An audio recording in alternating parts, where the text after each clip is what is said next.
boy.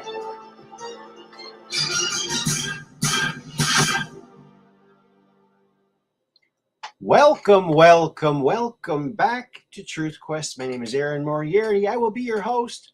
We're going to go on a quest for truth together. And as I disappear before you, I want to say hi to Catherine Weiss. First one in the house, followed closely by Peggy Dancer. And then my boy, Aaron Moriarty II. There he is. How you doing, buddy? Hope everything's going okay. What are you working on? He's making cutting boards, folks. If you want a really nice cutting board, get a hold of my son, Aaron. He makes the best cutting boards and furniture. Yes, an Operation Shutdown. Yes, where we're just downrange of strange, where the outrageous is contagious and the paranormal is the new normal. Yes, that's where we are. And look who else is here, our good friend, Celestial Soul. Welcome to the program. And let's see, who's this? Mount Munsif. I remember this person.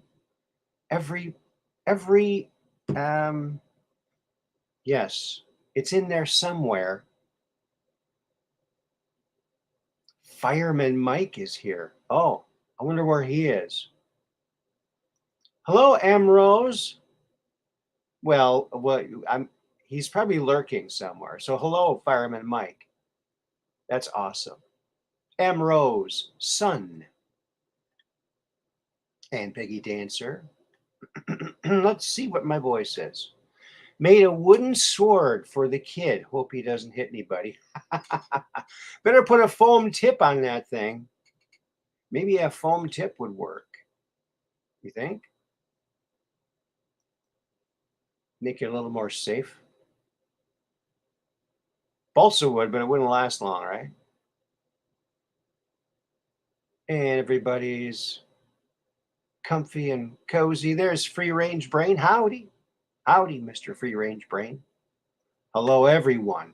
See, that's the way to do it. Then you don't have to individually, right, type everything out. That's a good idea. Yeah. A wooden sword for the kid. Oh, that's awesome. You still making cutting boards? And are you at the what do you call it? The thing on Saturday morning. Are you doing that over there downtown? What do they call that? It's like an open air market for food and other things. It's really cool. Right downtown Sturgeon Bay, Wisconsin. There we go. Alrighty then. Well, folks, we got some things to talk about. Guess what's heading towards Earth right now? A 23-ton metal rocket body from a recent Chinese rocket that they sent up, this giant rocket. It sent up a module for their space station. They're working on a space station. And if I'm right, and if I'm remembering correctly from previous articles about the Chinese space endeavors, they're trying to, or they're building a very large space station and possibly spaceship too. It's going to be like a mile long. So, and that might be what we're seeing in one of those views from the International Space Station right behind it. We've detected that it's very hard to see, and I have to really adjust the bring up the brightness so much. Oh, you have 5 cutting boards to sand up. All right. You should see this kid's work. I mean, we went to this woodworking place in Minnesota, And he got all this kind of wood, this like orange wood and purple wood and all this exotic wood. And well, he knows the wood. I mean, it's not as easy as you might think. Farmers market, that's it. Farmers market. Yeah. Hello, Mud Rabbit. Welcome to the program. Oh, where did she go? There she is.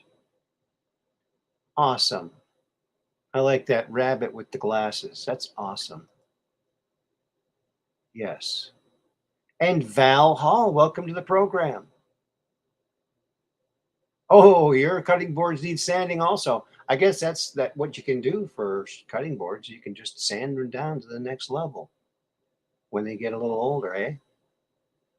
I guess that's what you do.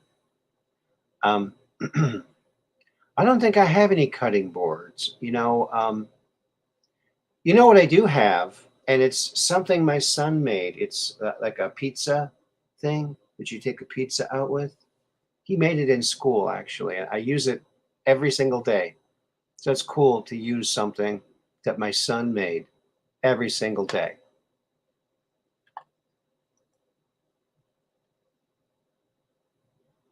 And everybody's saying hi to everybody. Hello, Mad Pogue. Good to see you here.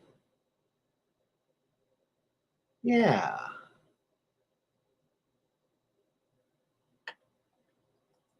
Oh, what's this? Hi, Valhall. Poor Zoso dude. Both wells out. Wells out, and it's 99 plus degrees. Oh my gosh, praying for him. Wow. Yes, let's send our prayers that way.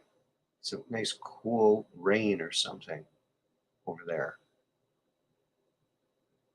Oh my. Well, yeah, I know prayers work, so I think he's not going to be there long in that situation.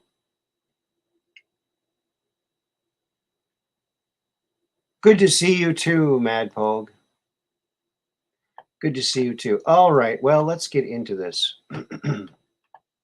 Shall we now? I need a sip of water already. Well, there's so many things. Now, this 23-ton metal object that's coming, it's a rocket body from this Chinese rocket that was set off like on the 25th, I believe. It's going to come crashing down. Now, the U.S. Space Command is tracking it.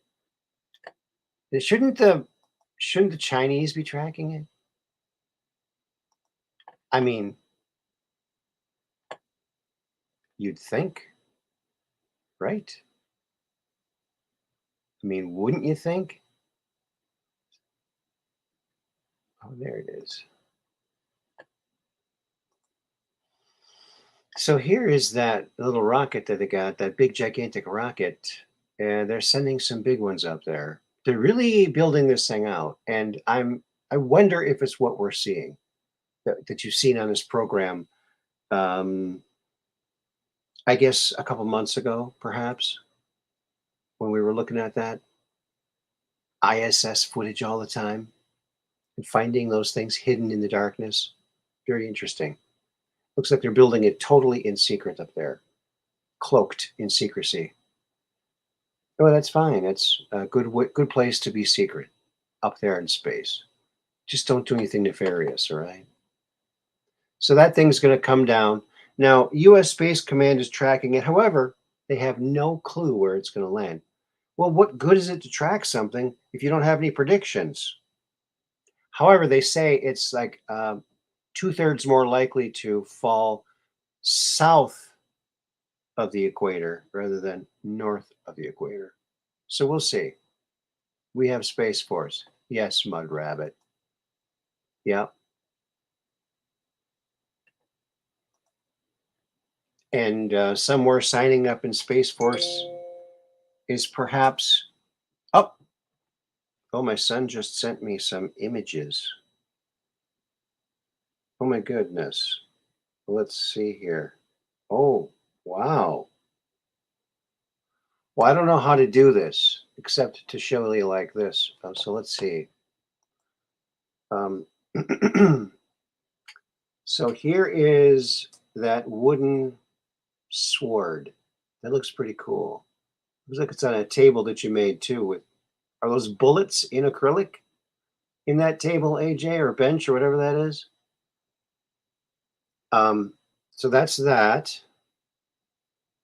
Here's another image of it. If you can see it, it's my green screen is making it go wonky. It's wonky, wonky, a wonky donkey. And here's some of that exotic wood that he's got there. Now check that out. That is not some designed blanket over the wood. That's actually the wood that he's like making things out of. Oh, uh, uh, see, oh, and it's magically disappearing before your very eyes. Hello, Dark Brain. No, it went ahead and did that, didn't it? Okay, let's see if we can get it going again.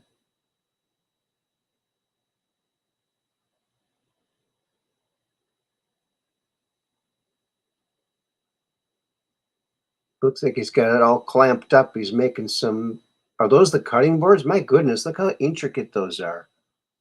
Looks like an Aztec blanket, but it's wood. There you go. Oh, look at that. The creativity is strong in your family, Aaron. Well, thank you. Yeah, boy. I'm really proud of what my son's doing there. It's pretty cool stuff. I'm proud of my daughter too. She's doing some awesome stuff with her cricket, making t-shirts and cool stuff all the time. It's awesome seeing my kids being creative. I love it. I love it. I love it. I can't get enough of it. There you go. Hey, buddy. Hey, Dark Brain. Those are going to be nice. Yes. And thanks, AJ, for sending those.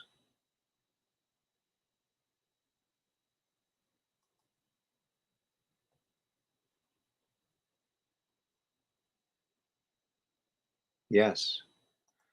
And Cheryl, welcome to the program. And I have to thank a Cheryl, it might be you, that donated to my PayPal on the 25th. If that was you, thank you very much. I should check that more often. But I just checked it today and I was pleasantly surprised. So thank you very much, Cheryl, for that donation. Yes, prayers for Zoso. Yes.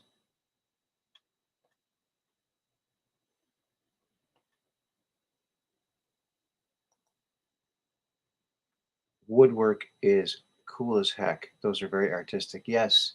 Yeah, he does amazing stuff. I'll have him make like a wooden version of my Tetragon game. That would be cool. Oh, look at that. Mud Rabbit. Johnny on the spot. Look at that. Donations to Aaron's PayPal. It's paypal.me/Aaron Moriarity. That's AARON MORIARITY 17.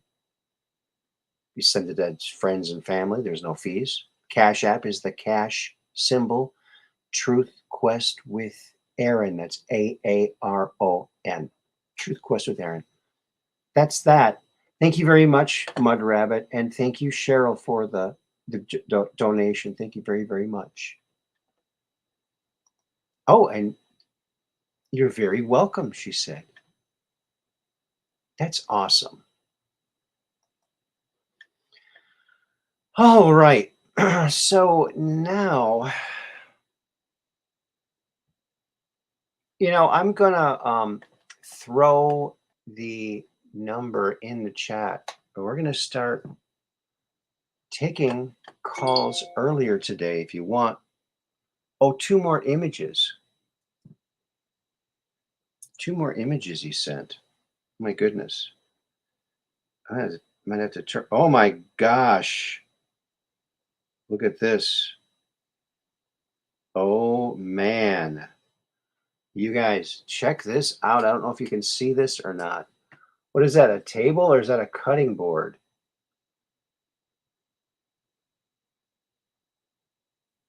Unreal. That would be, I don't know if I could do something like that. Oh my goodness. Thank you very much, Cheryl. Doing my part, paying it forward. That is awesome. That is incredible. And here are some more of AJ's amazing. Oops. Is it gonna? Okay. Cutting boards. Look at those babies. Oh, you gotta look quick. You gotta look quick.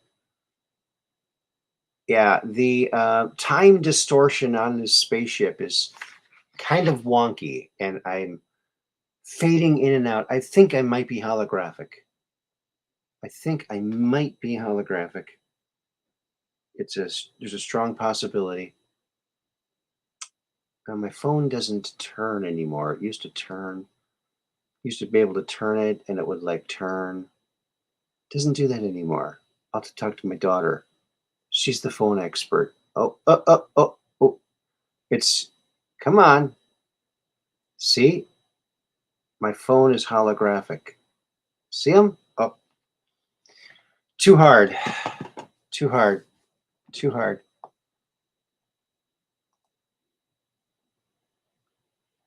Third cutting board. Lots of cutting in that one. Yes. My goodness. Be careful cutting all that stuff. And Cheryl asks, are those for sale? I believe they are.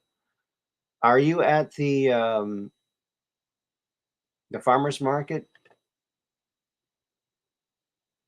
You love the brown one. Yeah, that brown one is nice. I think they'd be too nice to cut on. I would be like, I'd hang it up or something on the wall. Hey, look at that. I don't know if I would cut or put something on it that would wreck the wood, maybe. I wouldn't do that. Let's do the time warp again. Yeah. Calling occupants of interplanetary craft. You heard that one? By the Carpenters. Yeah, you'd hang it on the wall too? Oh, good. I'm not weird then. Or maybe we're both weird. We're probably both weird. Oh, Mad Poke is joining with too. Or is he? Yeah. Okay.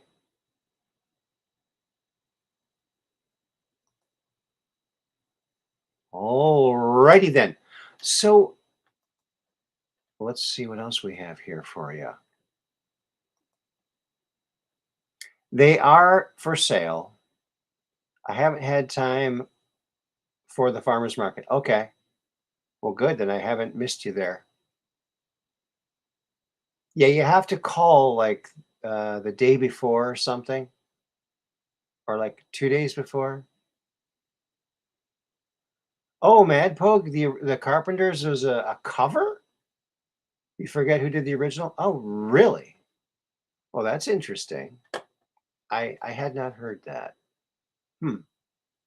Calling occupants of interplanetary craft. Okay. Um, I saw this. I thought this was pretty darn cool. What do you all think about this? Too cool for tyrannical rule. Yeah. You know, Andy said that when he met George Washington, because he was sent there uh, via fourth dimensional chronovisor to actually fulfill what they saw in the chronovisor. They saw Andy and another boy from the program talking to General George Washington at New York Harbor. And so they zoomed in, they wrote down everything, and they said, "Oh my goodness, we have to send Andrew and this other boy to go talk to George Washington, and they need to learn what to say here." So they did, but he said that he had this very electric personality, very thick English accent, and just a very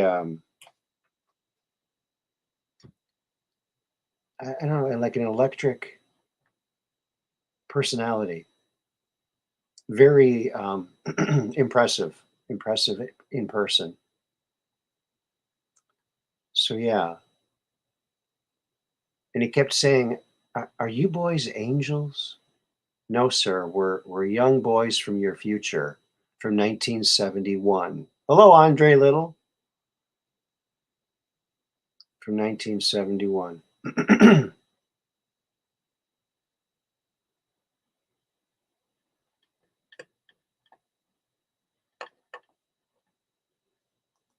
Oh, we should have a show or site where our group can sell our creative things. Yes, we should. Let's do that. Maybe we could make a certain day that's the day. So that's a good idea.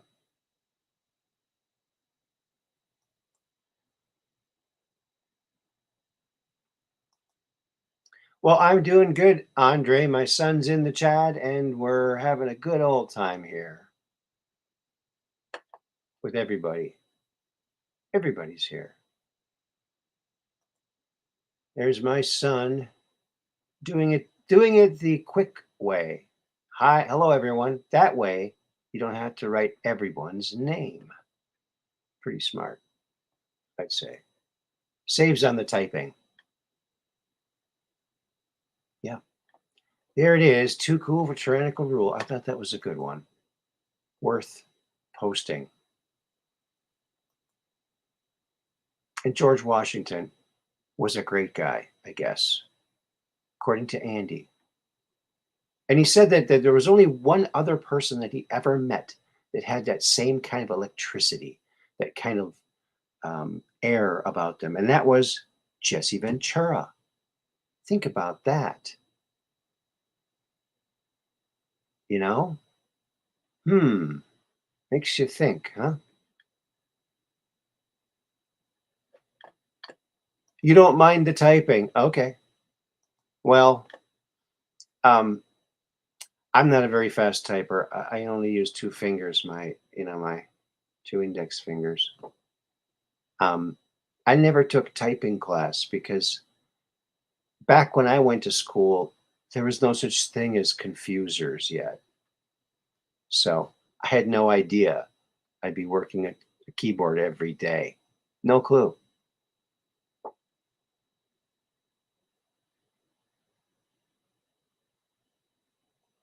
All right. So what else we got here for you?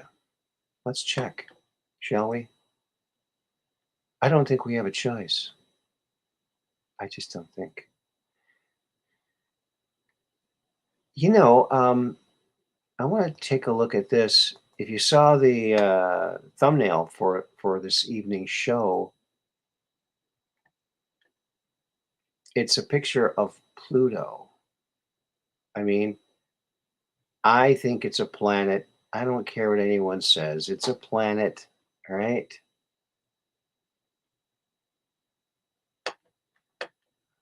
Oh, you went to vocational school to learn typing. Oh, okay.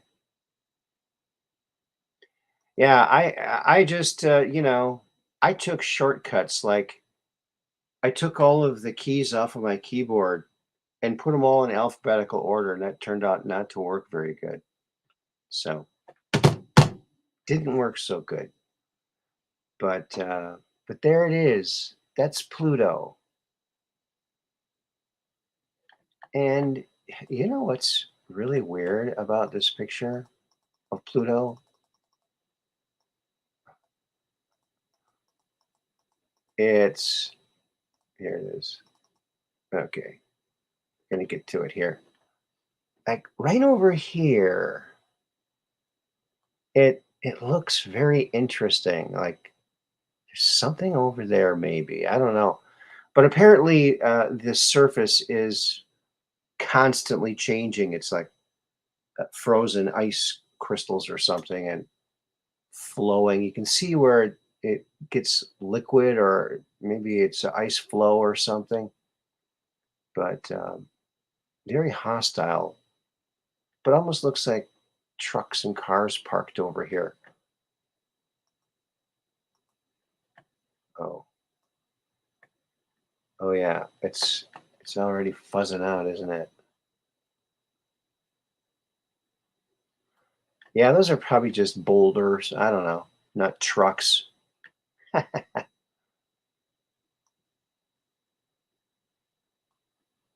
Who knows? I thought it was a very beautiful picture. And, it was a black and white picture, and I made it. This almost looks like a building, right? Like a big, cool, modern building.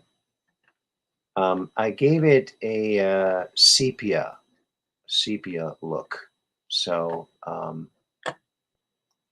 just to give it a little color, you know, did a little bit of color because it was so black and white. That's probably better.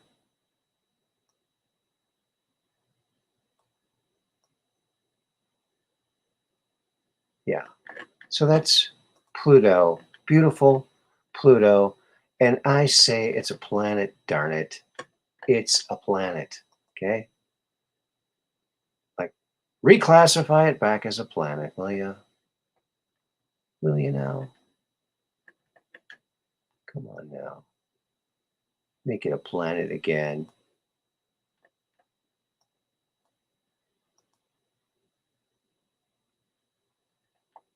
You didn't have elective typing either? I know that there was typing class in high school, but that was before there were confusers. So, and I remember really liking doing mechanical drawing and drafting class and architecture and stuff like that. And I was really into that. I was good at it too.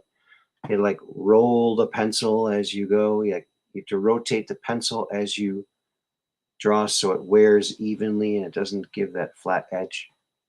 Um, I love that. But I thought to myself, I, I was always looking at science magazines, and they were predicting that computers and robots were coming. And I thought that realm, that architecture um, type work would all be done by robots and computers. Little did I know you'd need to have people to operate those computers. So I didn't pursue it. I went instead into inventing and drawing and cartooning, and which I'm glad I did. Yeah. And you know what? I had to fight. I had to fight to go to vocational technical school. Um, we did the tour, like in 11th grade, did the tour of the vocational school, and I was interested in the commercial art program. And so I went to go to my counselor, and I said, I'd like to sign up for VOTEC for next year for half the day in VOTEC. Take a bus up there, like a 45-minute ride up to, where was it?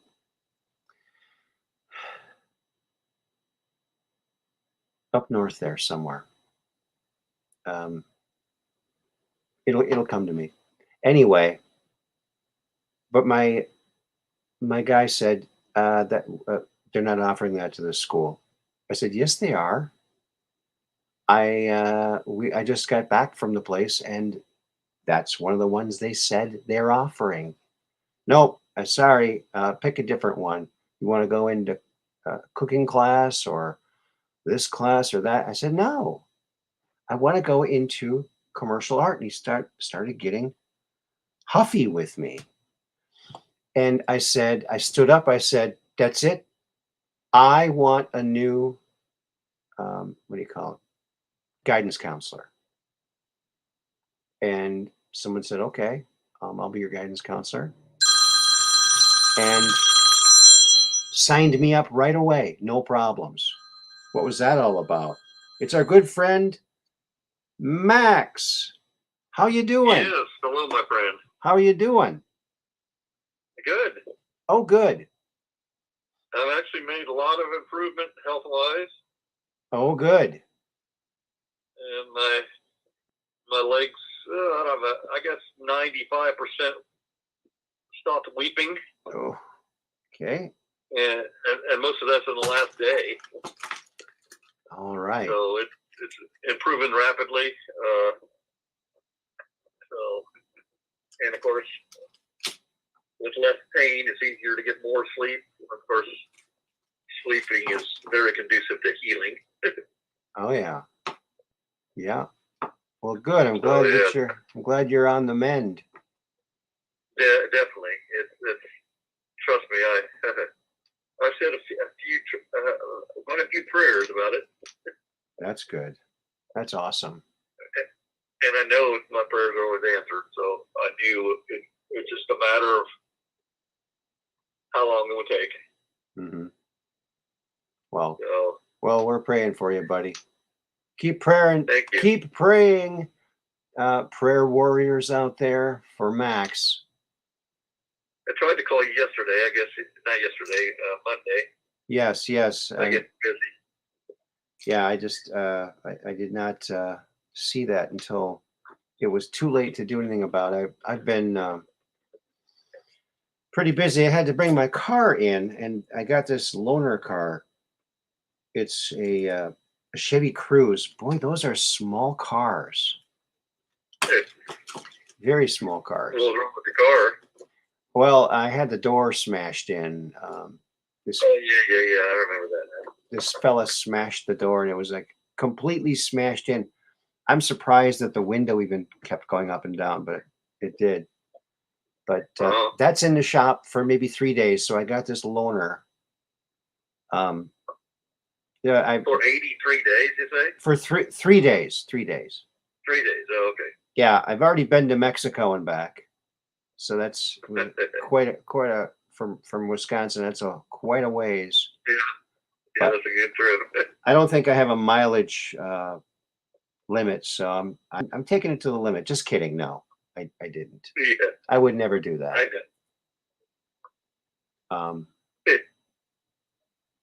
I know people that do that, or I've known people that did that. Really? Yeah, they took the loaner car and they actually really came back and bit them because they didn't read the fine print.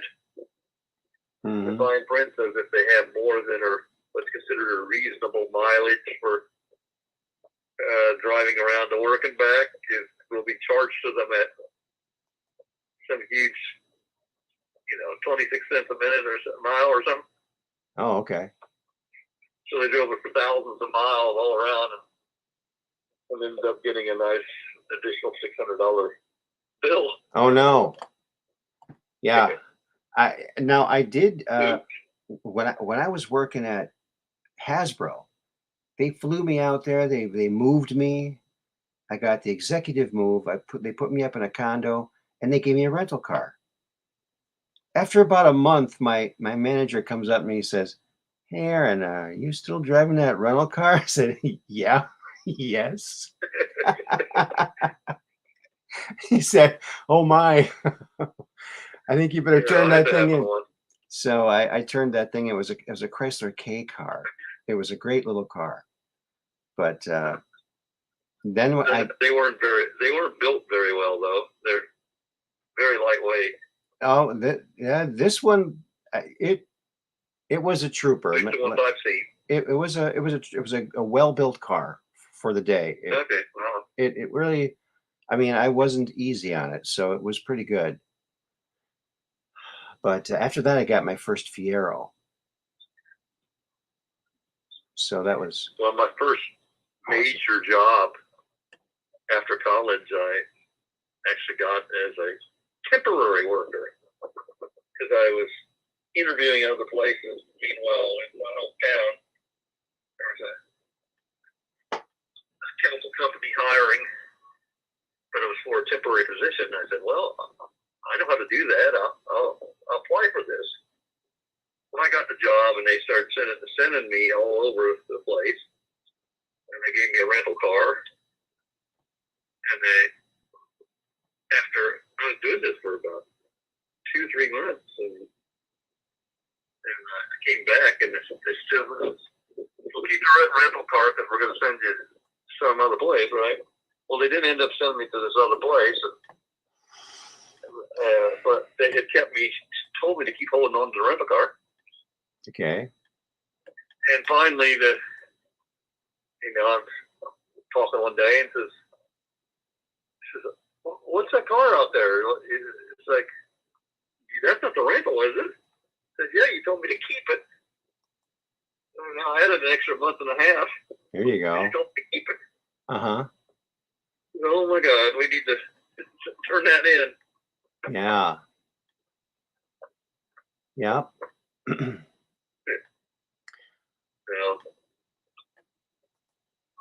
And they just, it's one of those situations. After the term of my contract was up, they decided to hire me permanently. Okay.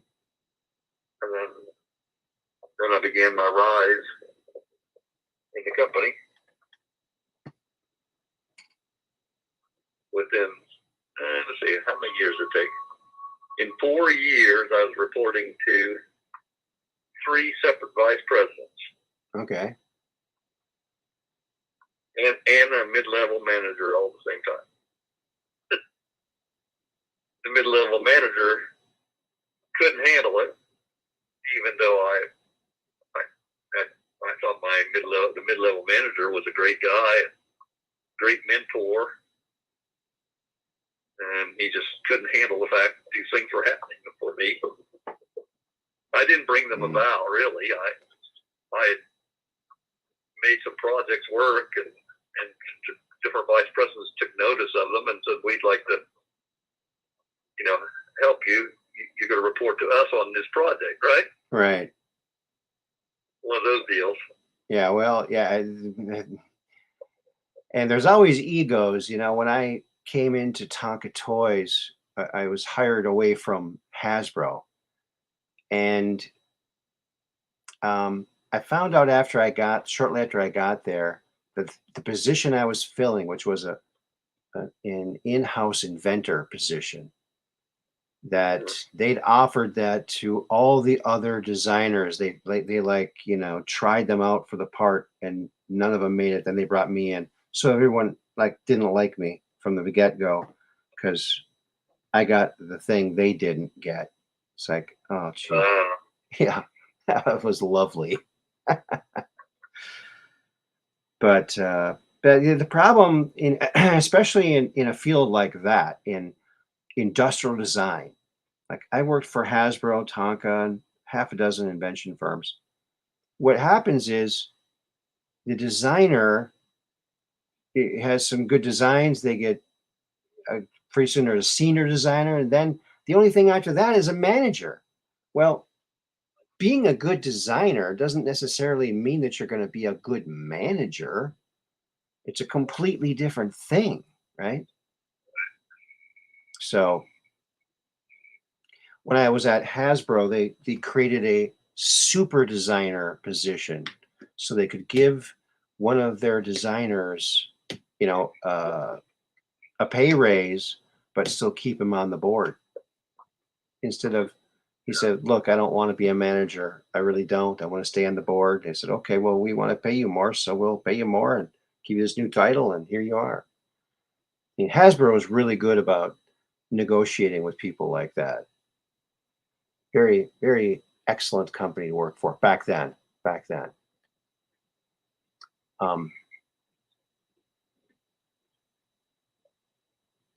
it was an exciting time for me. I got the mid-level manager ultimately kind of fell apart. He couldn't handle it any longer, so they took me out from underneath that guy, and I no longer had to make any kind of reports to anybody. And I got to work on any project I wanted to work on. Mm-hmm. And I didn't stay with that company because they just weren't very proactive about doing things. I had the kind of the entrepreneurial bug, right? So I struck out on my own and went to China for a while. All right. That's cool. And I had a contract there for a while and learned a great deal about Chinese people and how much they love Americans. Mm-hmm. Yeah. It was an exciting time, So. Yeah. It was. Still is. There's people still out there shaking it up. So there's still a possibility, as long as we're still not chained up to something. Why will Oh yeah. Some things are going to start happening. things are already happening. Boy, did you hear the resident give that really weird speech in his weird voice? He must be sick, or Who? the resident, the former vice president, Joseph Oh, the Resident Evil? Joseph Robinette Brandon. Yeah. Resident Evil, yeah. Yeah. Wasn't it the name of the movie? Resident Evil.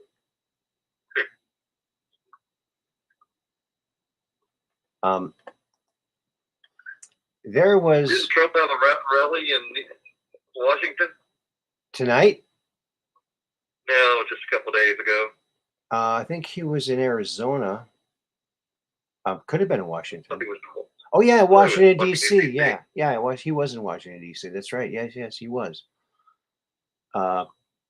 Pretty epic, I think, and he's suing CNN, right? I mean, I think he's. Well, I didn't hear that. I think gosh, where did I see this? Either on Red Pill or on Uncensored Abe. Here's a picture of. There's some pictures floating around of what's someone claims is a UFO they captured. I think it just looks like a mylar balloon with a design on it. That's what it looks like to me. I used to design these balloons, so I think it's a mylar balloon. It's not a craft. It's just got printing on it. So that's my analysis of this. So don't believe everything you see out there, folks.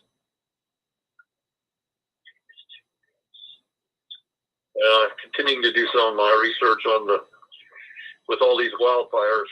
I've been picking up the pace of my research on. I tried to invent a new wildfire a method for putting out wildfires, basically, and it's kind of based loosely on the concept of these snakes that you have at 4th of July. Okay. You light a little hockey puck like thing, and it makes sure. Well, if you make a stable foamed carbon like that, it's very resistant. It's got a very high insulating value. Okay. Sure. But the foam or whatever has to be strong. It can't just fall apart readily. And one of the ways that can be done is these carbonized sugars make nice sticky foams that don't fall apart readily. Mm-hmm.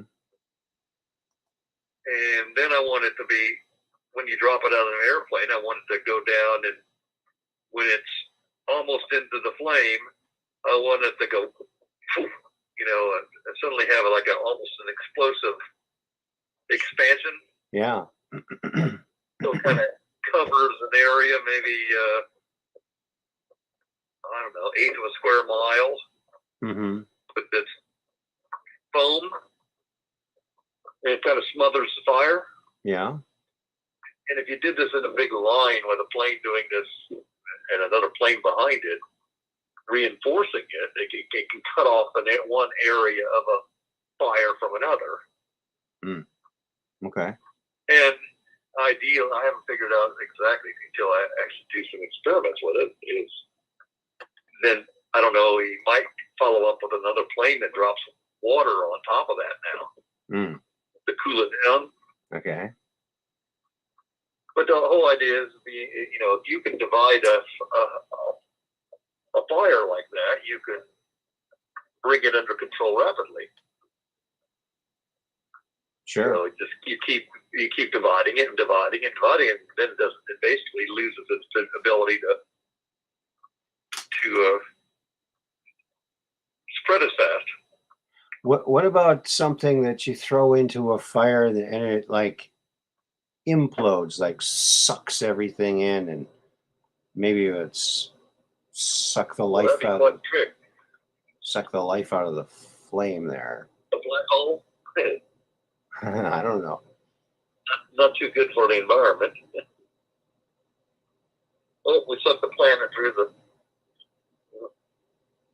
Not a black hole, but some things don't explode; they implode. So there's certain type of ordinances that, and I know that there's some like,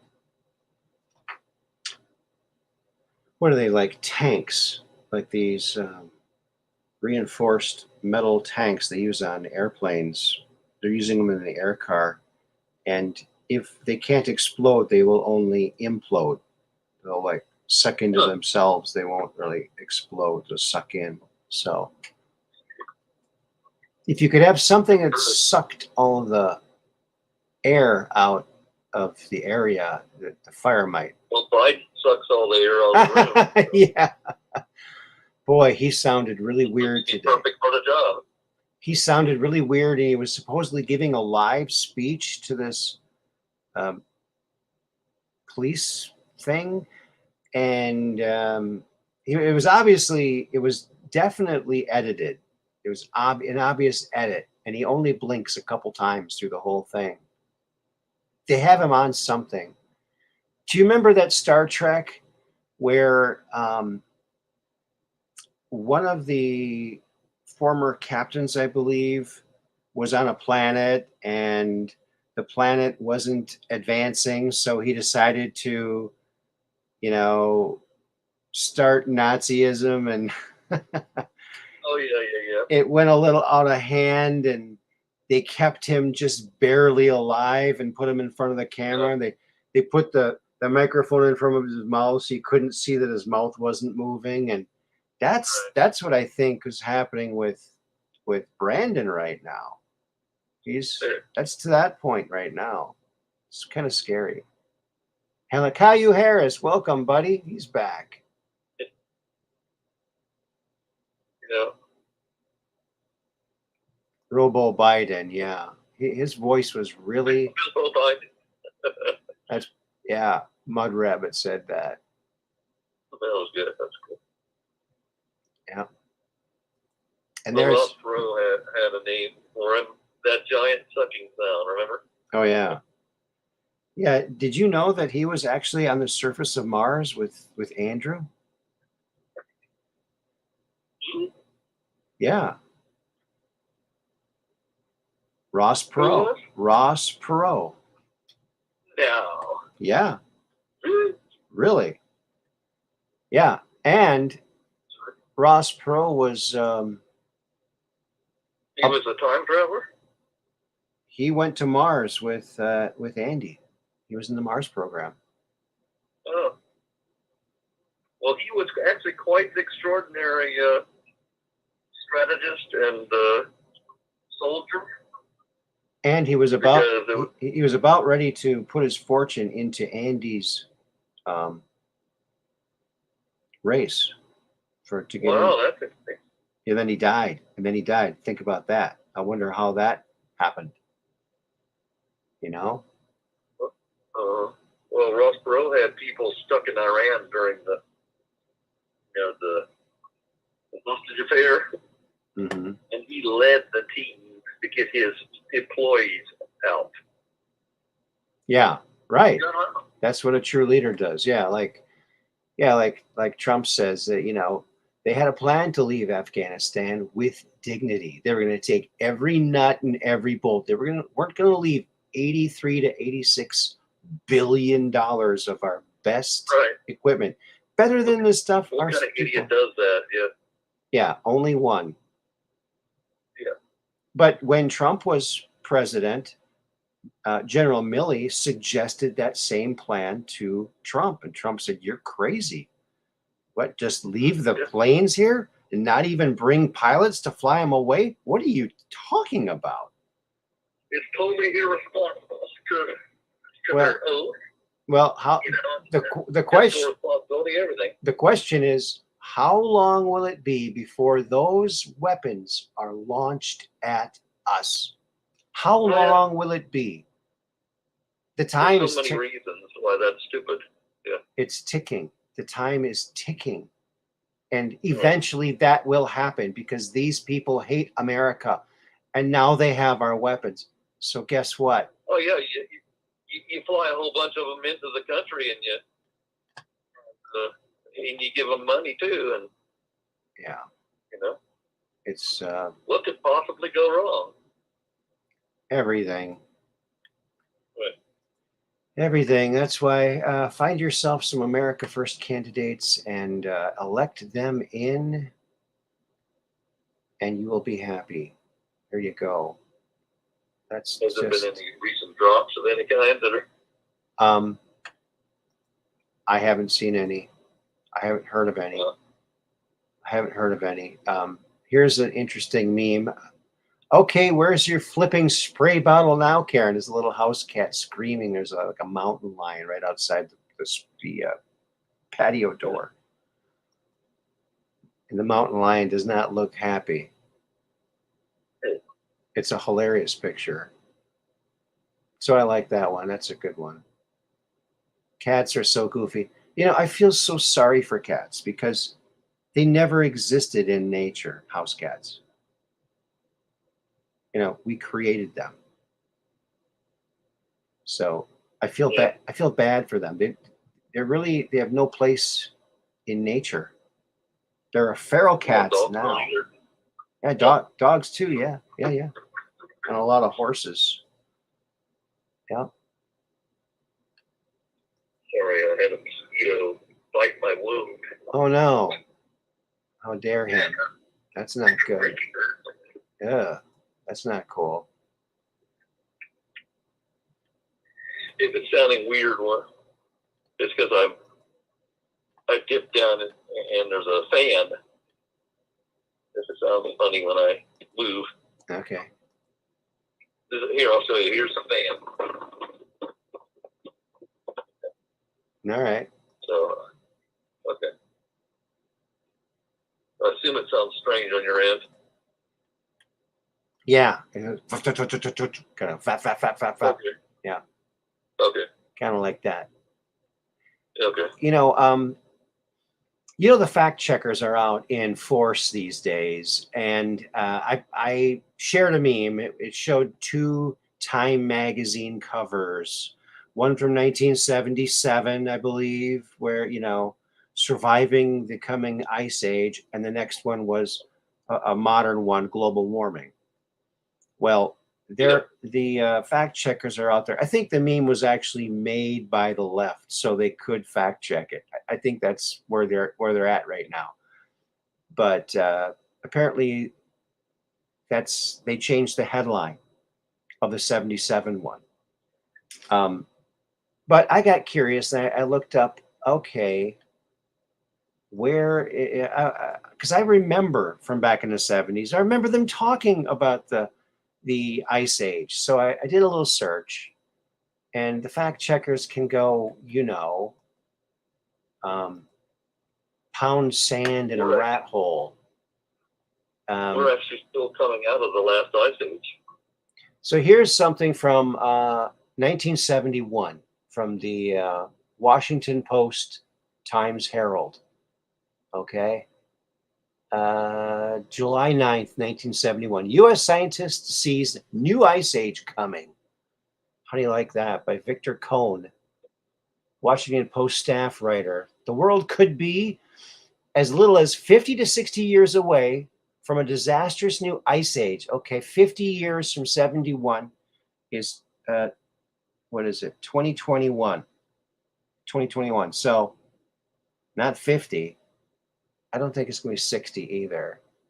But listen to this, 60 years away.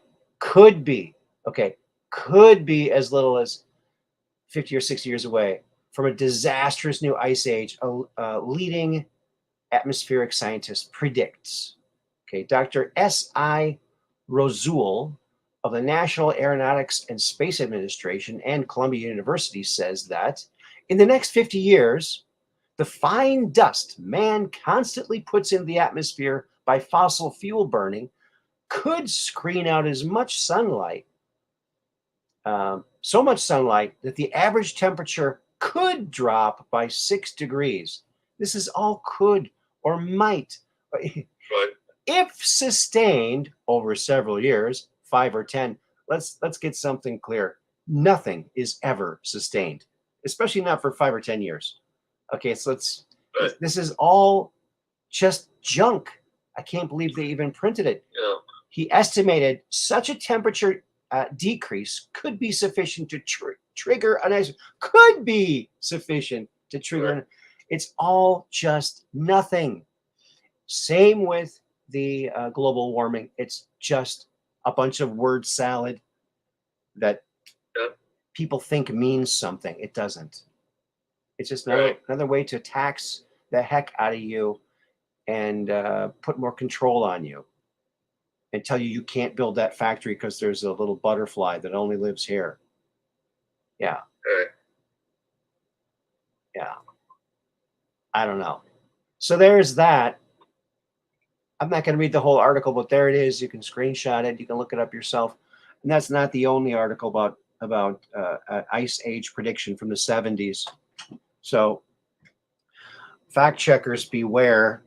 Yes, there are lots of articles from the 70s about the coming ice age. It's all just another grift.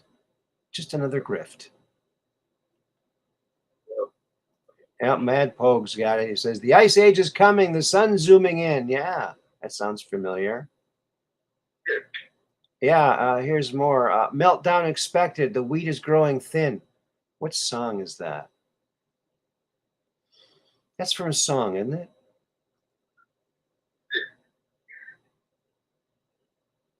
A nuclear era, but I have no fear. Yeah, what is that? Is that David Bowie or something like that? I can't remember. Oh, London Calling, The Clash. Oh, yes, that's right, The Clash. No, they rocked. I really liked The Clash. I really liked The Clash. They were a great band. I had their Sandinista album, 4-album set. Really nice. So there you go. Don't believe those fact checkers, folks. They're getting paid by the deep staters. So QAnon got a hit piece on them by one of these mainstream, lamestream press things saying that QAnon candidates are losing, but their message is winning. Well, yeah, because it's like truth.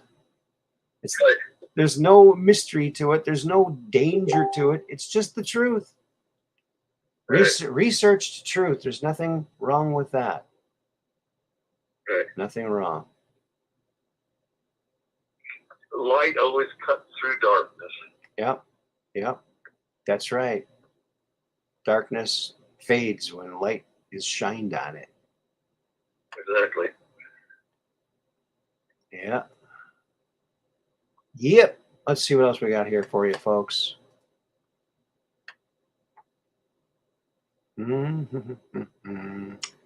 La di da da da da. Here is the surface of, I guess, the cloud surface of part of Jupiter. Look at that. Isn't that just something else? So there you go. Something good to look at while we talk. Feel free to call in too if you want, folks. And thank you again, Cheryl, for that PayPal donation. Thank you so much. And Yeah, exactly. What is the process for calling in normally? Because I think there might be people that want to call in, they just don't know exactly what they need to do. Well, I put into the chat. We put into the chat the link, the StreamYard link, and so it's a this broadcast is a web-based broadcast. So StreamYard. I put the link. You got to download a software called StreamYard or what? Well, you usually just click on the link and then it lets you in. If you have your camera on, then we can see the person talking, or if they don't have their camera on, we see a little picture of them. And that's the way they do it. When I had Zoom, it was through Zoom, but StreamYard's better. However, Zoom has a far superior green screen, I must say. But StreamYard is just a better thing for me. It's easier. I can put various quotes onto the screen there like that. And there's the StreamYard. More capability than with Zoom. Yeah, I can put different like a super chat or a message someone writes. I can highlight it. It's on the screen and on the video, and which is very important because sometimes, friends, when I have to go in and edit the video, sometimes I have to edit it. Sometimes if I do that, I lose the chat. So then the only chats that remain are the ones that I put up on screen. So that's why I try to do a lot of them. I can't get all of them, but yeah. Yeah, if you're coming towards Jupiter and you get this close, you want to turn around and go the other way because you will fry from the radiation. It's very radioactive up in those upper clouds of Jupiter. So you will fry.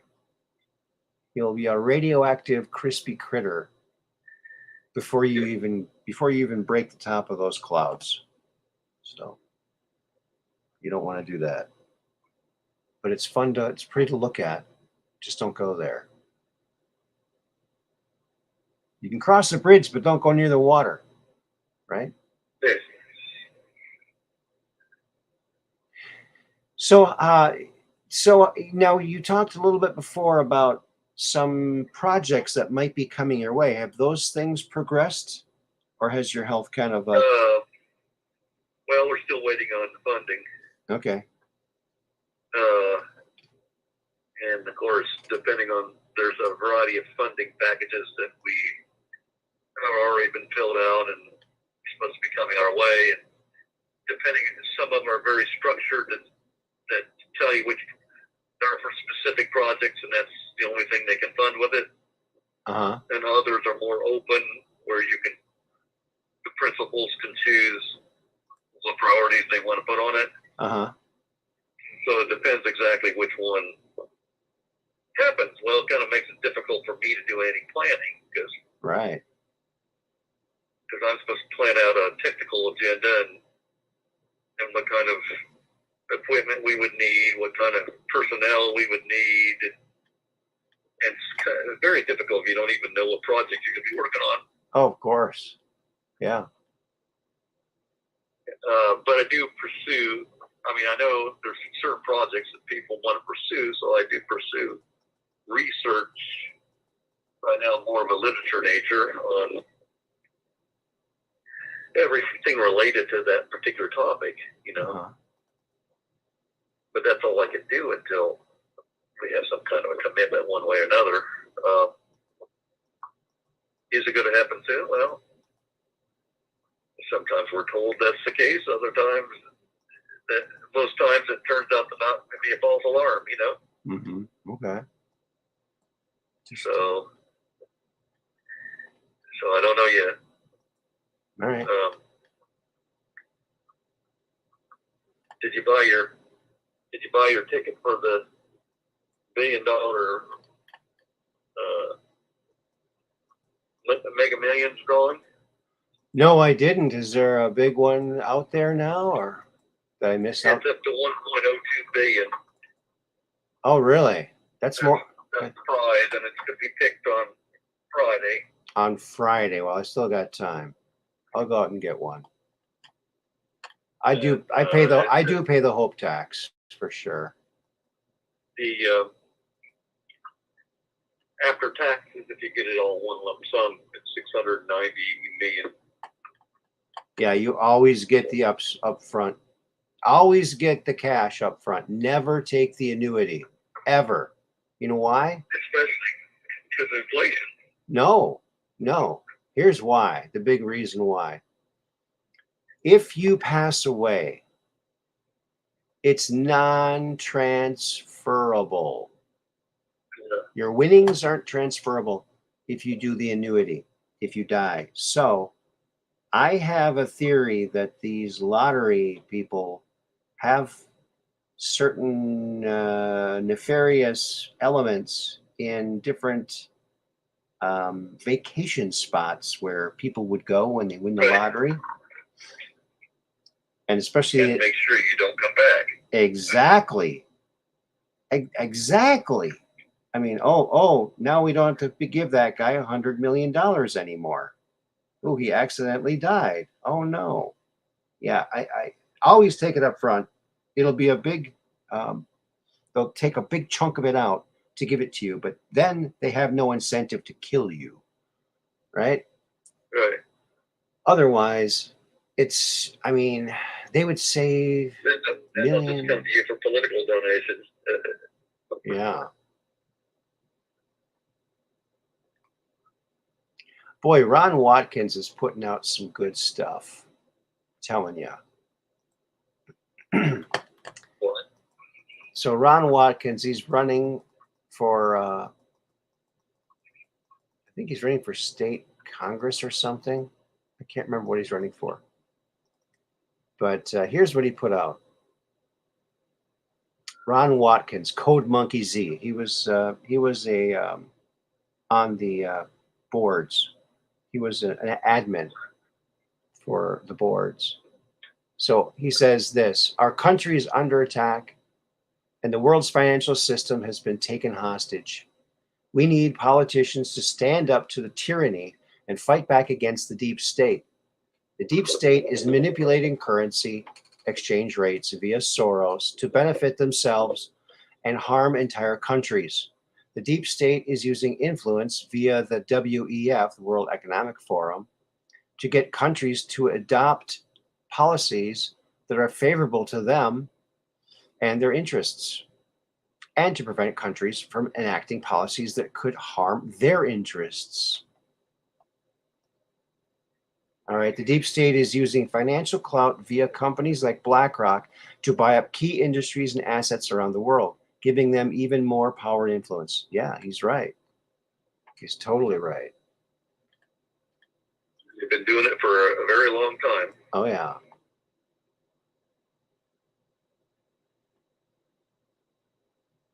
But their house of cards is going to fall. Yeah. Now, Code Monkey was upset that he was not endorsed by Trump. Trump endorsed his opponent, who had like over $1 million in the coffers, and but I don't think Code Monkey, Ron Watkins, should take that as a negative at all. I think because optics are still very important. He is very associated with the 17 movement. So if he were to go out and endorse Code Monkey Z, they would have a heyday with him. Right. Plus, he doesn't have enough funds to really win, and Trump wants to have as many of his picks win as possible. So Right. He has to. add up all that together, and I really hope that Ron Watkins wins. I think he is the guy. He's an honest, hardworking guy. I mean, he was staying in tents to go visit some of his constituents out in the boondocks. He brought a tent with him so he could go meet everybody. This guy he's awesome. Okay? Awesome.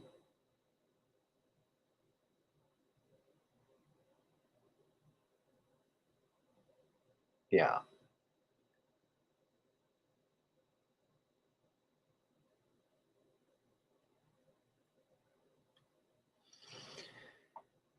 Yeah, the lotto down here was supposed to help schools. I know they always give this, oh, it'll bring down taxes, it'll do this, it'll do that. All it does is line the pockets of the people controlling it. That's all it does. And I really think the mob has to be involved. I mean, how could they not be, right? How could they not be involved in the lottery? It's millions of dollars.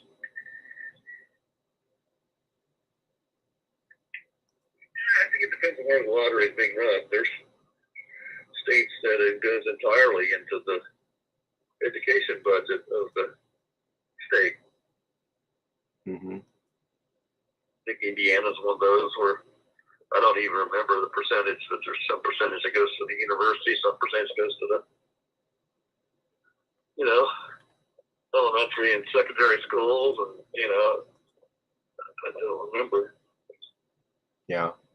But there's other states that do that too.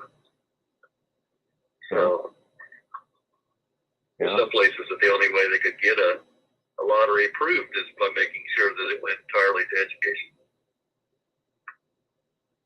Yeah, but that's a slush fund too, right?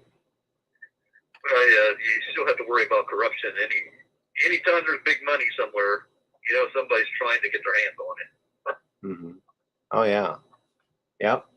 Yeah, when I worked at the dealership selling cars, I was there during the cash for clunkers thing, where you got $3,000 to $4,000 of that government cash.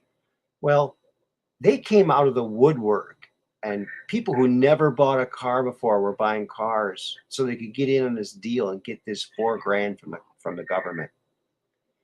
And I noticed that later on in the year we had a truck sale where we gave over like 4,500 off of a truck, and hardly anybody took them up. It's like, because it wasn't government money. It was the same amount, but it wasn't that tasty government money everyone loves, Welcome, Tanya Brash. Welcome to the program. Well, you see now, looking back, the cash for clunkers, what it does for the deep state, it gets a lot of these cars that could be repurposed and put back into use, right? It gets them out of our system. Yeah. So they can push their agenda of electric vehicles. Yeah. The only thing is, most people can't afford the darn electric vehicles. Right. And of course, if you really think about what's going on, it makes no sense. Because how do these electric vehicles get charged? Well, some power plant somewhere puts power into the line, Mm-hmm. It's not saving anything. Right. And more importantly, it's controlling people, right? Right. All they have to do is flick the switch off, have a blackout, and now everybody in an area is stuck. Well, I think the answer we all saw as kids when we watched the Flintstones, they had the right kind of cars. You just have an open bottom and you run. Courtesy of Fred's Blue Feet. Courtesy of Fred's Blue Feet. Here you go. You only get your foot under the roller, though. That'd be good. Yeah. Yeah, and it takes like 750 gallons of water to put out a burning electric car because it keeps restarting on fire. Yeah. They haven't figured that out yet. And if you look at a burned Tesla, there's nothing left there. There's nothing substantial. Those cars are not made. I don't know how. Now, when I worked in the dealership, cars have to have like a crash test. Have they ever crash tested Tesla? Because every time I see one in an accident, they're just pieces everywhere, and there's nothing holding it all together. I mean, they look very unsafe. That's all I'm saying. Mm-hmm. I don't know how they can get away with that. But I just don't think that they build them very good. That's my opinion. I had a scary thing happen. What was it? It wasn't a specific car, but it had an alternator. The diode went out. Oh, yeah? When the engine was off. Okay. And, of course, it backflowed through the alternator and was heating up all the wires. Mm. And, of course, all the connections on the battery were so tight you couldn't get them off. And I'm sitting there trying to find a wrench so I could get one of the connections loose. And fortunately, I was able to get it undone before it really burned up my wiring, but it was mighty close. Okay. The alternator was completely fried. Wow. Smoking. It was burning. The alternator was burning. Okay. Oh my goodness. I've had that happen to me too. Definitely. I don't know if you saw my last show, but I showed this. It was our latest discovery here at the Truth Quest, where a crazy UFO featured in a third phase of moon video. This crazy looking UFO. It looks exactly like Pee Wee Herman's shoe when he did that crazy dance. So, we made all kinds of very funny, absurd, reasons this could be. But anyway, Pee Wee he's got a Facebook page, and I see his stuff. I guess he's my friend on there. So he still has a Facebook page? Pee Wee Herman has a Facebook page, yeah. So he must be getting up there in age now, isn't he? Oh yeah. So he posted this, and I posted our discovery there because he made this post about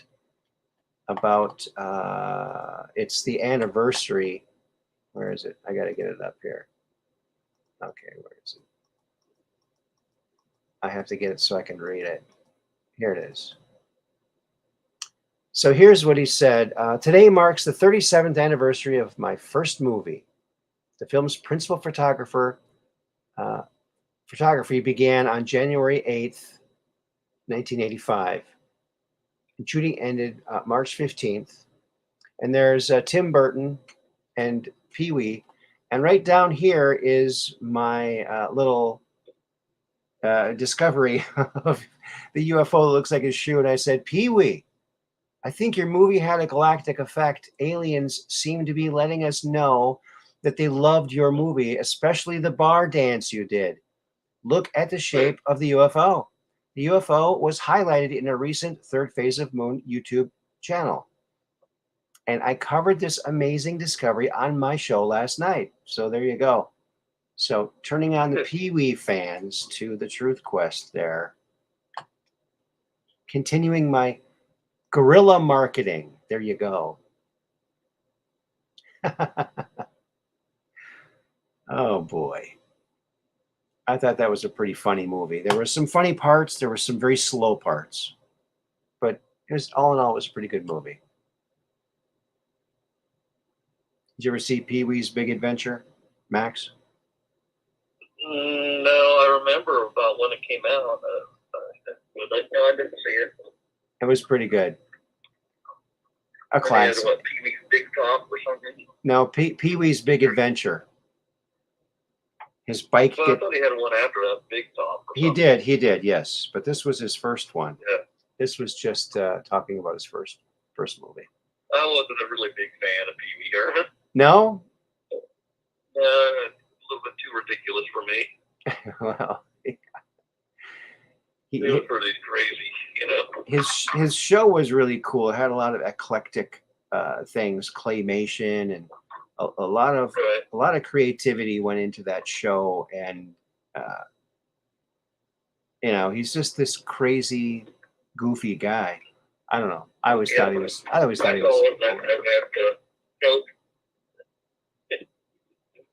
Like he uses the big toothbrush and the big knives for to butter his toast with. Pretty hilarious. Crazy laugh. I remember. Yeah, he's a pretty funny guy, actually. So yeah, just a goofy guy. And I touched something to my leg. uh-oh. And my leg is just swollen up. Hello, Susan Danielle. Welcome to the program. I think we already said hi. I'm not sure. Wait, did we? I had a tissue, and maybe there's something on the tissue because wow, my leg just is swollen now. Uh-oh. It'll go down. It's just going to be painful for Oh no. a few hours until it goes down. Oh my. Oh wow. I have to make sure I don't know what I touched on it too. I was just blotting it. You know, there was almost no weepage, but I was blotting it once in a while, and all of a sudden I noticed my leg's starting to hurt. Oh boy. And now I realize why, because it's swelling. Wow. So. And swelling is not swell. No, it's not fun. Not swell. No, let's pray for Max again. Well, I must have touched something to it that's an irritant. So I gotta these tissues I've been using this. I better throw out and start fresh. Mm-hmm. Because I can't trust one of these tissues here contains something that's an irritant. Uh-oh. Yeah. I always get the non-scented and you don't want to get the stuff with oil already in it. That's not good. So, well, anytime you have a wound, you always have these issues of keeping it clean and. Yeah. Well, I always use hydrogen peroxide, but I guess people are saying that's not good to use now. I don't know. I think it's great. I don't see anything wrong with hydrogen peroxide. Dark Brain says, I hope Pee-wee stops by some night. By some night. Yes, that would be great. That would be incredible. That would be awesome. Yeah.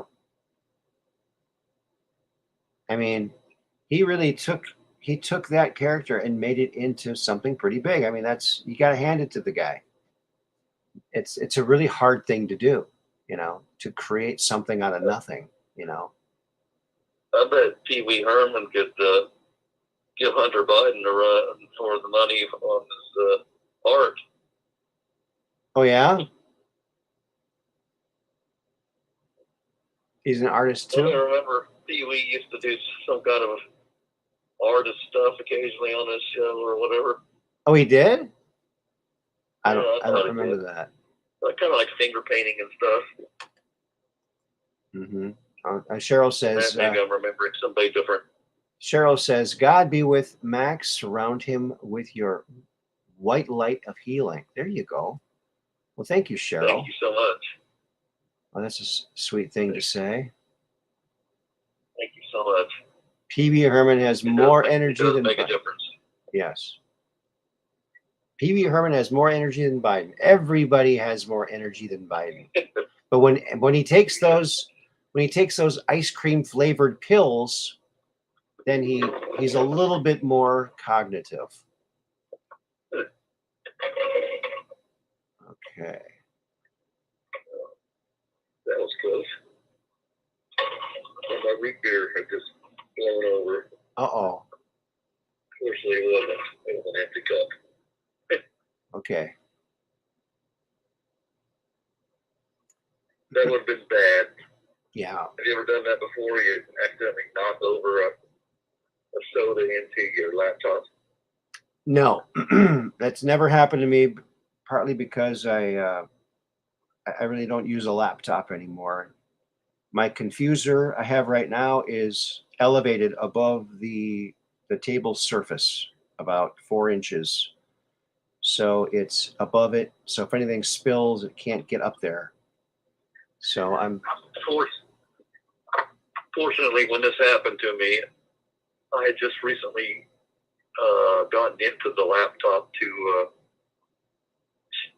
figure out how to change out the keyboard, and the keyboard was actually had a problem. okay. So I was just about to change out the keyboard when I did this. Okay. And so I can open that keyboard, have it disconnected in about 20, 30 seconds, which is what I did. Okay. And I disconnected it and carefully lifted it out, got a paper towel and blotted in there and make sure it didn't run anywhere. Fortunately, it did not damage anything, except the bad keyboard, which I was getting ready to replace anyway. Okay. Paul Rubens is yes. Thank you, Mud Rabbit. Is Pee Wee's real name? Paul Rubens. Yes. And yeah, his career really took a turn downward when I guess he was arrested at some adult place. But anyway, that all got cleared up, and he's back. He's back now. So there you go. Yeah, I remember he was on the Letterman show, and he was telling David he's got a new movie out that he's in, and this is before his movie came out. Oh, really? He goes, yeah. Do we have a clip of it? Yes. So let's roll the clip. So they rolled the clip. It was like they were projecting this film onto a screen, and it was like a 50s film of kids in a lunchroom at school, standing in line with their trays. Then all of a sudden, Pee Wee gets up, he grabs a tray, and he stands in line with the kids, like he's pretending to be in the movie, but he's like standing in front of. It's so funny. That was the movie he was in. He's just pretending to be in. So yeah, I liked his goofy humor. Superhero movie? I don't remember him in it. Oh, wasn't he in a Batman? He was in Batman. He was Cobblepot's father, Oswald Cobblepot's father, the Penguin's father. Yeah. Yeah. Another Tim Burton movie.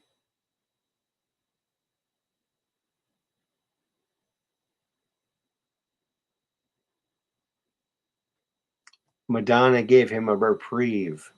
Oh, by the way, I'm on hour 5 of the Chuck Missler Learn the Bible in 24 Hours. So I'm on hour 5.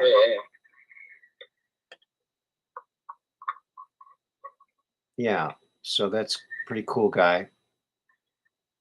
If you want to check him out, Chuck Missler, look him up. So he's like a scientific minister. Very good guy. Oh, okay. Yes, but Pee Wee was in a superhero comedy with Ben Stiller. Okay, well, that might be the reason I never saw. I really haven't seen many recent movies, and I really, really do not like Ben Stiller.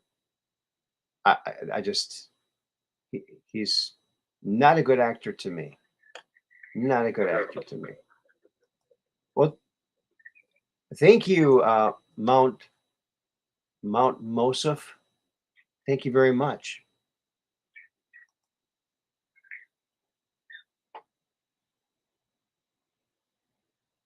Oh, I didn't even notice you misspelled it. That's okay. Everyone always misspells my name. No problem. No problem. And Dark Brain, that movie was Mystery Men. Mystery Men. Oh, I think I remember seeing the highlights from that.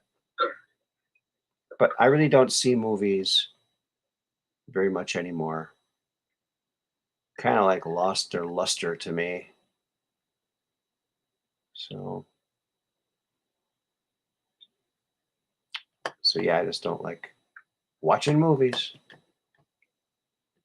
I'd rather watch something old, not this new stuff. Too much mind control. There is mind control in the old stuff too, but not as much, maybe. Maybe not as much. Well, the swelling's starting to go down a little bit. So. Okay. Yay. When I can ignore it long enough, it goes down a lot, Mm-hmm.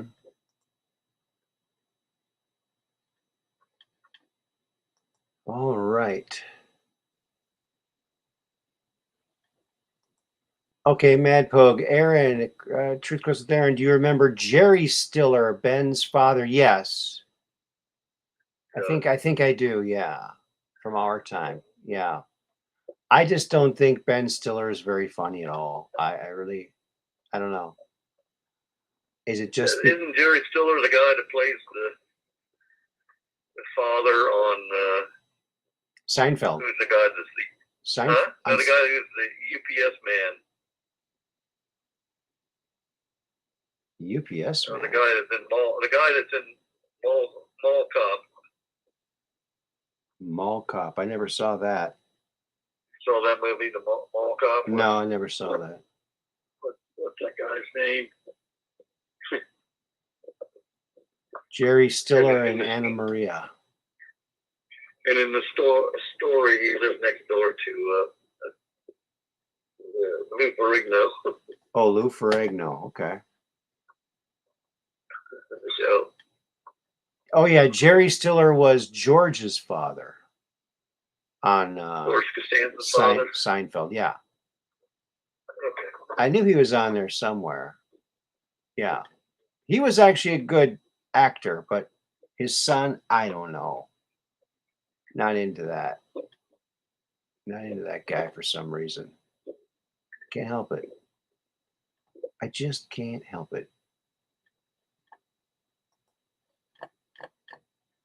Well, I think I'm going to check out of here. I need to rinse off this. All right, man. Go take care of it. I honestly got something on it, and I want to. All right. Rinse it down with water, just in case otherwise it's going to. Irritant might still be there. Yeah. Okay. All right. Well, thanks for calling in. You have a show in tomorrow or? No, Friday. Friday. Okay. Yeah. When's Andrew on next? Probably on the 7th.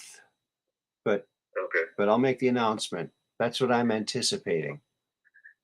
Okay. Something on the 7th. Well, look for something to drop on Michael Sala's channel. He's doing one on the 28th every month, so he'll be doing one tomorrow with him. But they don't do it live, so it's a couple days after he gets all the pictures put in for editing. So look for it in the next week from Dr. Michael Sala's channel, YouTube channel.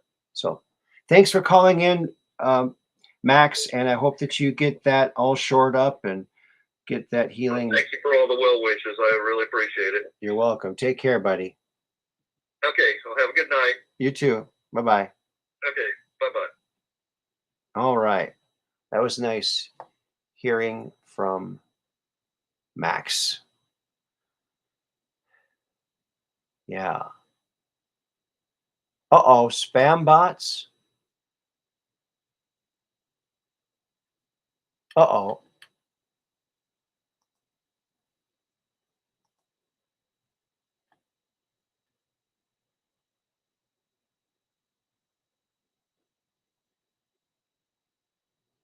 An error occurred. Try refreshing the page. Okay, maybe he was already gone.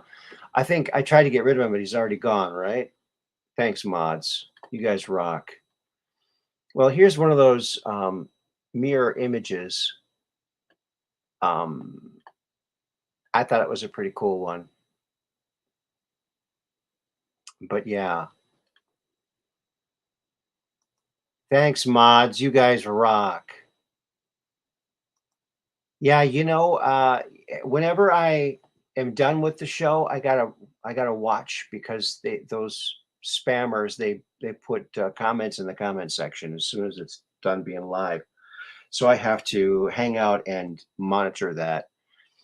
Yeah, they're trying to get all these kind of channels down that way. So thank you so much, awesome mods. You guys rock. You guys rock. Austin Morris, welcome to the program. You just missed our buddy Max was just on the phone.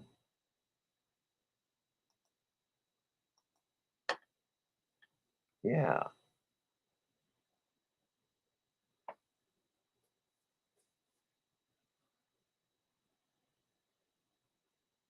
Thank you so much, Mud Rabbit. Yeah, I thought it was still there, just probably because I didn't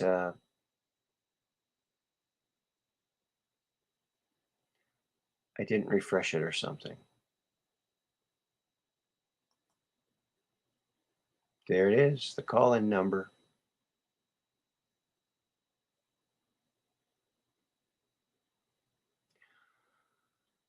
Yeah. Let's see. Now, why can't I find that one? Oh, I think I know. It's back here. Oh, is this it? Oh, I found it. Now I can manipulate it. La la la la la la. Whoa, that's kind of bright.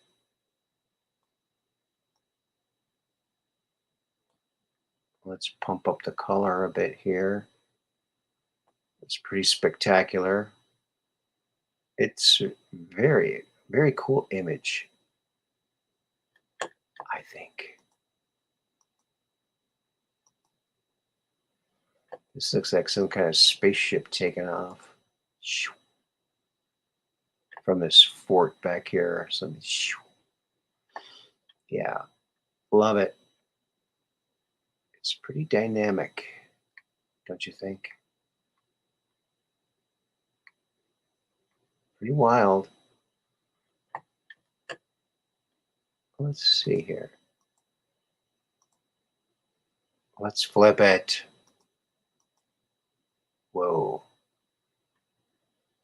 Completely different image. Looks completely different. A Viking ship with a maiden head. Okay. And a space rabbit.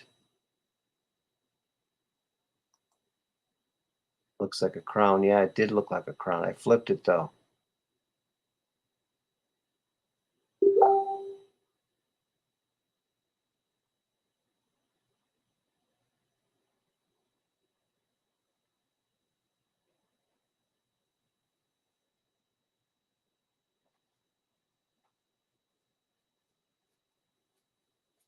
Space rabbit.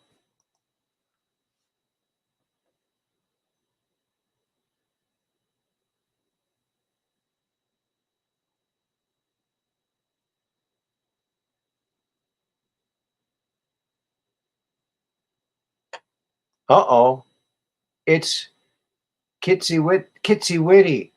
It looks like Baphomet. No, it's not Baphomet. I hope it isn't.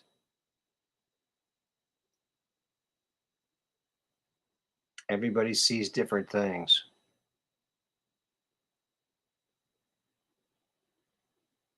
Just spaced rabbits on my family tree.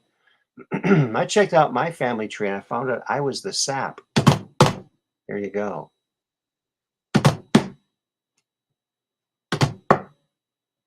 There you go. Something like that. Oh, guess what, folks?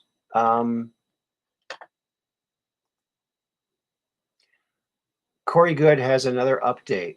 Check this out. I'm going to have my secretary read this, okay? Here it is. This is the SSP update, Andromeda Syndicate. Okay, here it is. SSP update. The Andromeda Syndicate. The World Galactic Federations of Selective Humanoids. Preview. AscensionWorks.tv and Telegram channel members only. The video update will go into more details on each topic. Zulu. Representatives of the Sphere Being Alliance Guardians of our own galaxy, whose planet is now the headquarters for the local Confederation of Star Systems, were recently contacted by their counterparts from the Andromeda Galaxy. This group was introduced to their own galactic guardians through our own. More on the Zulu in our next video update. This new group called themselves the Helu and were 7.5 feet tall and had dark blue skin with dark black eyes and hair. They were dressed in tight-fitting silver garments that looked like they were mummy-wrapped onto their bodies and feet.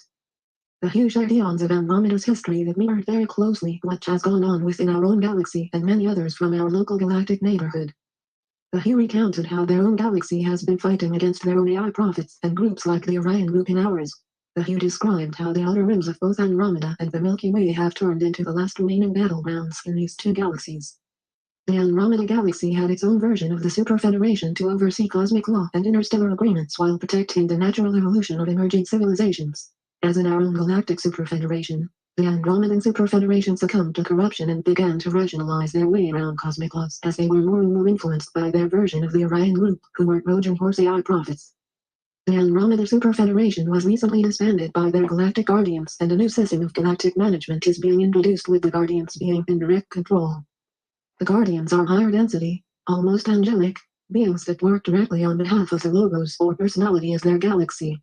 Each galaxy is similar to a fractal of the one infinite creator and has its own frequency and purpose. Each galactic logos creates its own flow of time, consciousness, and experience. Similarly, each star in a galaxy is its own logos that acts like a replicator. Energy from the cosmic web feeds each star through its center and then feeds out through the star and manifests as matter that is ejected and then begins to organize, creating everything we experience in this physical reality. More on the Guardians and Galactic Trials in an upcoming video update. The Hugh shared that the Andromeda Galaxy had not only been dealing with their own AI prophet groups but had also had several encounters with the bad guys from our galaxy who have been collaborating with one another. They had run into several Orion Group, Reptilian, and Dark Fleet assets within their outer rim while battling their own bad guys. The Hugh named their bad guys the Andromeda Syndicate, which was made up of dozens of ET groups that have been compromised by the AI god and its technology. The Hugh reported that the Andromeda Syndicate had been largely defeated and had withdrawn to a handful of star systems that they considered strongholds within the outer rims of their and our galaxies. The most cunning and ruthless member of the Andromeda Syndicate, a group of beings we call the Rogue Federation, has been infiltrating the star systems within our galaxy for thousands of years under the guise of creating trade partnerships and supporting emerging civilizations with new technologies and religious beliefs to aid in their quality of life and advancement as a species. These rogue federations had become AI prophets long ago, adopted nanites into their bodies and surrendered their organic existence for one of servitude of their AI god.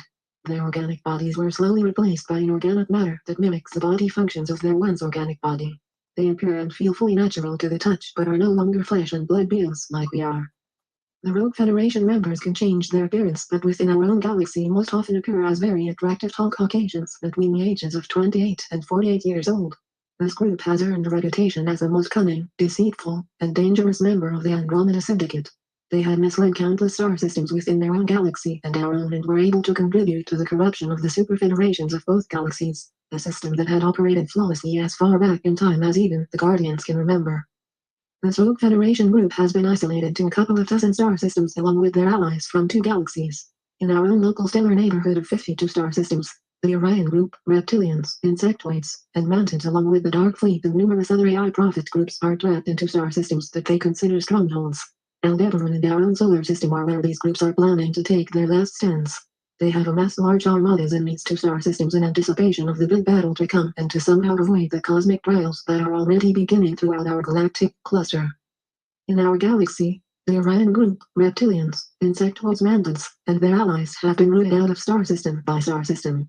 These ET groups have tricked emerging civilizations on countless planets into creating religions that enslave their co-creative consciousness, as these religions program them to look to the sky for gods to worship or to save them.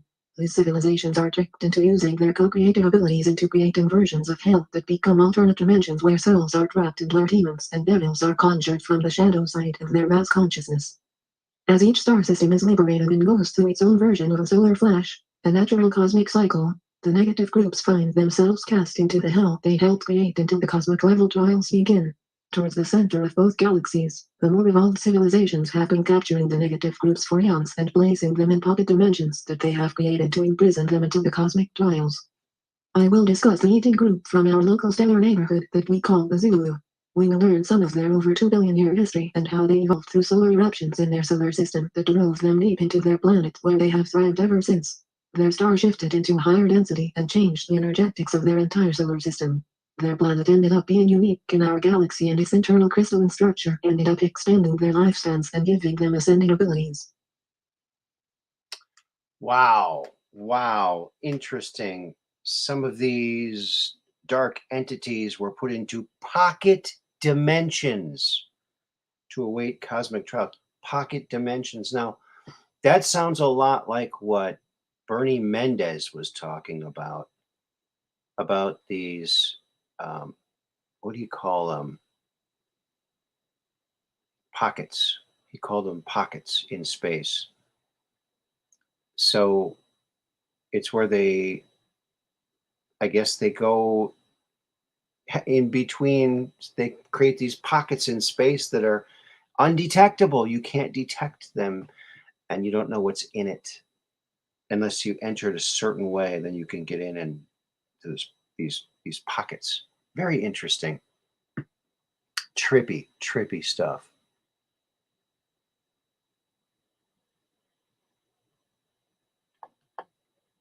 Hi, Rain. How you doing? Good to see you here.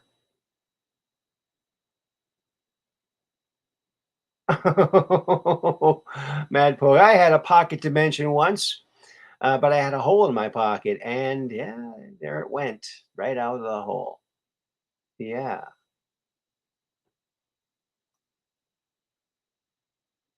Oops. Oops. Oops.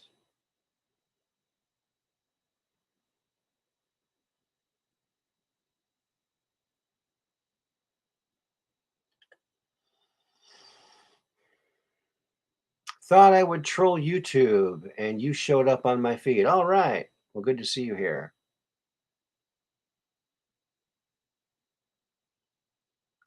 Oh, that artificial voice is just about unintelligible? Really?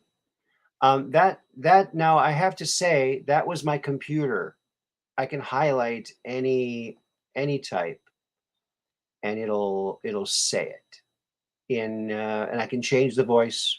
I speeded that voice up because I can understand it. Maybe I should slow it down if people, but then it would take longer.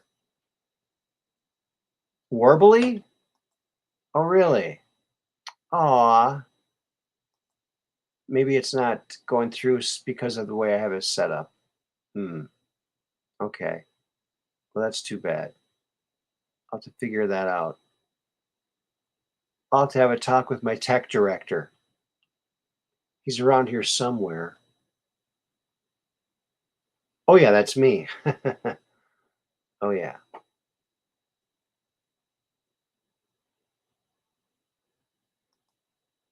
Isn't Corey the guy who is warning us about AIs? His spokesperson sounds like one. Well, here's the deal, Austin. So he is getting updates from the Alliance. And the Alliance, they would give him a message, and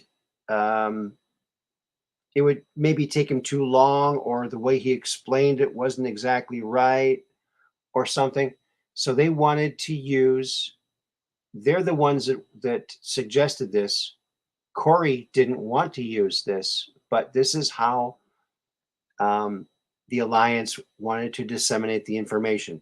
They didn't want to have any personality involved in the dissemination of the material coming from the Earth Alliance. So that's why it's got that robotic voice. When I interviewed him, I asked him about that. I thought it was cool. He didn't like it, and but he was, you know, he was not able to get the information out quick enough, so they had to do it this other way. And he said that he could have people read it. They said, no, we're just going to do it this way. So it really wasn't his decision.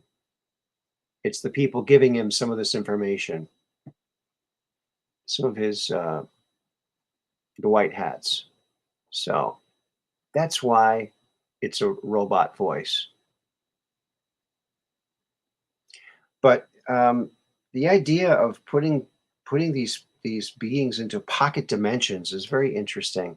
The whole thing is very interesting. How the Andromeda galaxy was going through the same type of thing.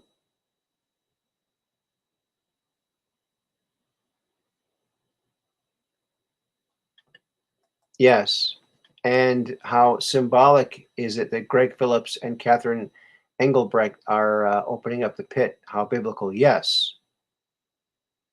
So now I wonder what the PIT stands for. Patriotic Information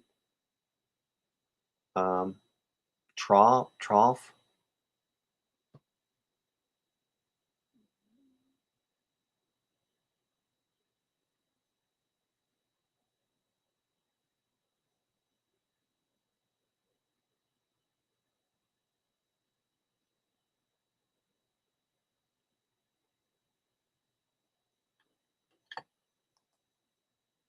Okay. Kitsy Witty says, I thought the message was clear. Okay. Well, that's good.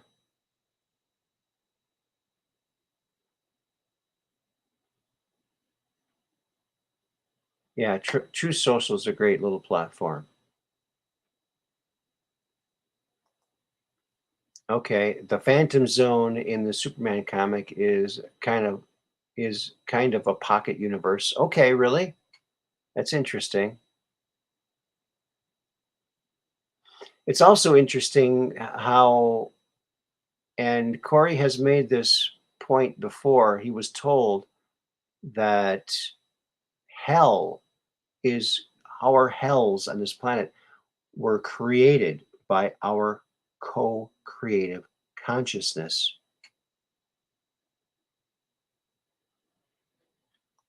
Yeah, you could think of some politicians you'd like to see exiled to that phantom zone. Yeah, wouldn't that be a nice place to put people, or the bad people? Yeah, there's the Alcatraz they'll never escape from, huh? There you go.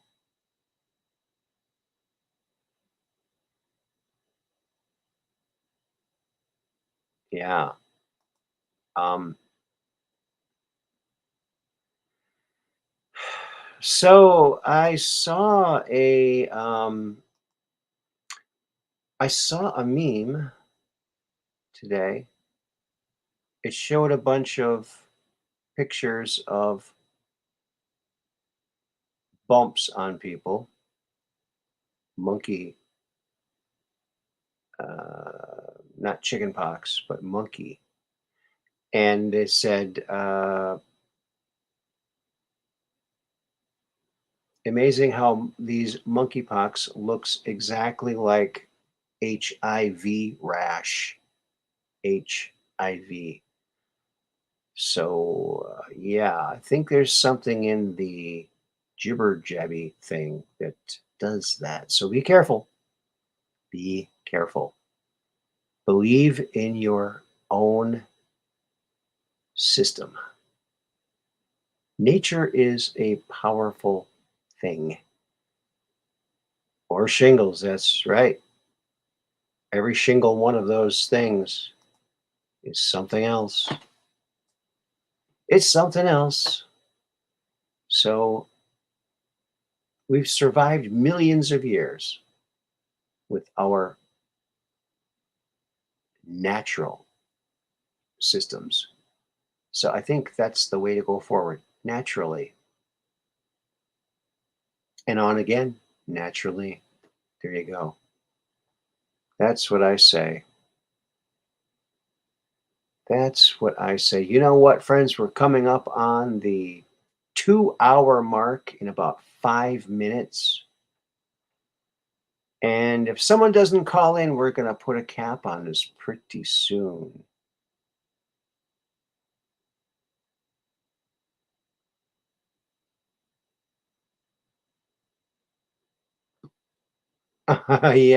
Yeah, Rain. Yeah, Rain says he ended up with a huge ringworm on his arm. The doctor said it was a fungus. Asked him how he knew it wasn't a parasite. He said, no parasites in USA. I said, oh, yes, there are. They're all in DC. That's right. Yeah. That's a lots of things festering in that swamp. He busted out laughing. Yeah. That's good. And if you go to the doctor, friends, when you go to the doctor and they take your blood, when you're done, make sure to ask for that blood back. I'd like to have back any of that blood you're not still using.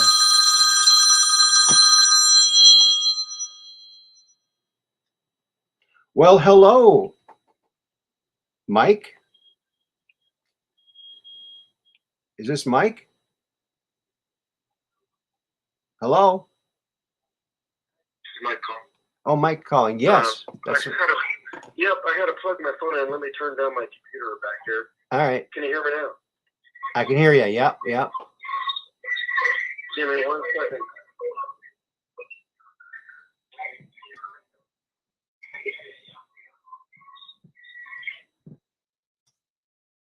It's Mike the fireman. I was on red bars on my phone. Okay. I had the pulled up, and oh man, it was so amazing. I was in earlier. He called me the lurker Mike fireman. Oh yeah. I was lurking. Okay. Because I usually I can hardly see the chat on my iPad.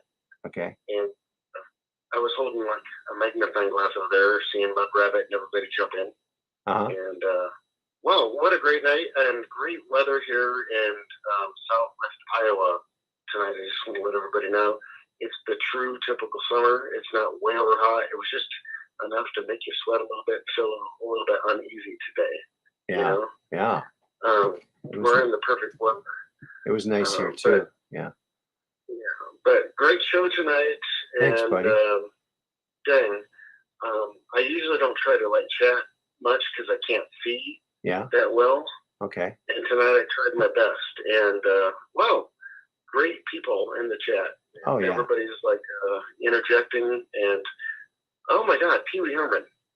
I was just making fun of him or referencing him the other day. I just got one of those Polaris Rangers utility vehicles. Yeah. And I feel like Pee Wee riding around his big red bike through town. They made it legal for us to have those in our town now. Oh yeah, cool. And it's so much fun. It's so much fun. Yeah. But yeah, it was great to hear Max call in tonight. Saying prayers. I've got friends that, oh my gosh, we all need these prayers here. Well, we're praying for you too. We're praying for you too because we know that you have a back problem. So how is that? Did I tell you? I called you the other night when we were talking. Did I tell you about the decompression thing? Yep, the decompression table. Yes, you did. Yes. So everybody, this is something I wanted Aaron to. We all know somebody that has problems with their disc or just they're having a back problem or something, and then you always hear the people that got they got the surgery and they remove part of that disc. Well, as your life goes on and you get older, guess what happens? going to get more pain, and that thing's going to deteriorate. Well, what I found out from another fireman 10 years ago, this fireman, Aaron knows this guy in a way. He called me 2 days ago, and I did not know that this even was a thing. It's called decompression therapy. And basically, it's kind of like traction. So somebody breaks their leg, and you can put a traction device on the leg, pulls the two bones apart. Mm-hmm. Well, what you got to be careful is the muscles that are involved will pull the other direction and cause you the other problem. Mm-hmm. Somehow they have this on a computer, and they can certain parts of your back, whether it's L5 or C something or T something, they can isolate the little area and pull very gently for some therapy, and the cartilage in there responds to that and will regenerate or slip back into place. And I just did a consultation with the people the other day, and they said, I've got a 96% chance I can be fixed. And awesome. Let me tell you, this is like really blowing my mind, because I'm worried about surgery and all that. And my mind was dead. Oh, are you there? Yep. Okay. I'm around the kitchen, and the phone was blanking out. So Okay. sorry about that. That's okay. We hear you now. I don't know what part you guys missed with my rambling. Sorry, but No, just very little, very little. Nothing at all. Don't worry. Decompression therapy. But, decompression therapy. anyway, the guy that I know in the fire department, he's done this. He did it back in 2010.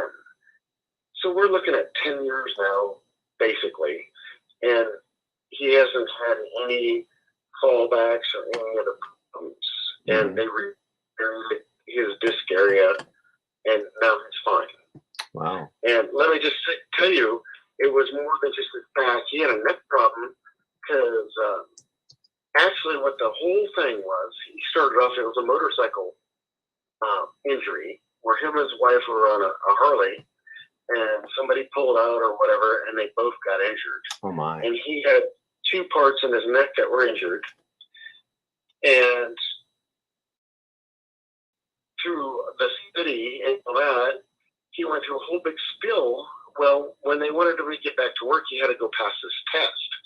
And when you're in the fire department, there's a certain test you have to pass. Well, here's the problem. The guys running the show at that point in time didn't know what it was, and they hired the wrong people. This guy ended up getting hurt. They made him take too much weight off. They made him pull 100 pounds over his head in a weight basket at the milk crate. Oh boy. Over his head, and he ended up dislodging a disc down in the lower back while he was trying to do that. Wow. And so this is where this whole thing stemmed with, where I learned from. Another guy had an issue. I'd never heard of this deal, and all I heard is I've got 2 or 3 other firemen that talked about they just got operated on their things, and now they're in trouble. And the one doctor told this guy, "Hey, in 5 more years, you're going to have rods in place in your back, and you're not going to have mobility anymore. Mobility." And so my thing is, I was telling Aaron, God, I just learned this the other day. So it's called Functional Wellness Center. And I know they have like 5 or 6 places throughout the U.S.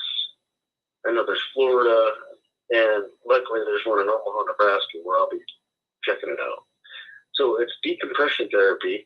And basically, your spine, your body wants to heal itself. Mm-hmm. If somebody tells you they want to cut something off or do something, stop. Find something else. Talk to other people. Mm-hmm. Your body is an amazing vessel, and it wants to heal itself. Yeah. That's the message I want to get out there. And I'm just elated right now, because I want to get back to work. I've been off now since March, April, May, right in there. And this is not my first injury. I've lifting patients. L5 bulged on me, and I was smart enough not to get not to get surgically fixed back then, and I did a bunch of therapy, and now I'm having a reoccurring thing, and I think I can just do this therapy, and I think I can get back online. Awesome. And that's my goal. I want to be back by October. That's great. That's my great. My goal is to walk out of here healthy and have a good attitude. I want to be mentally healthy and physically healthy this spring. I'll walk out of this job and say I did it. Awesome. You know, and that's my goal. I think you will. I think you will. You know. Yeah. But the last couple weeks, I've been like talking to some other people, and I'm like, I think I'm done. I don't think I'm coming back. And it's really sad because I have a really good crew sitting in the station right now. They got some dude that's overtime dude or whatever. I put the work into this crew. We've built a team. I've got new people now. Some old guy, I know how to treat new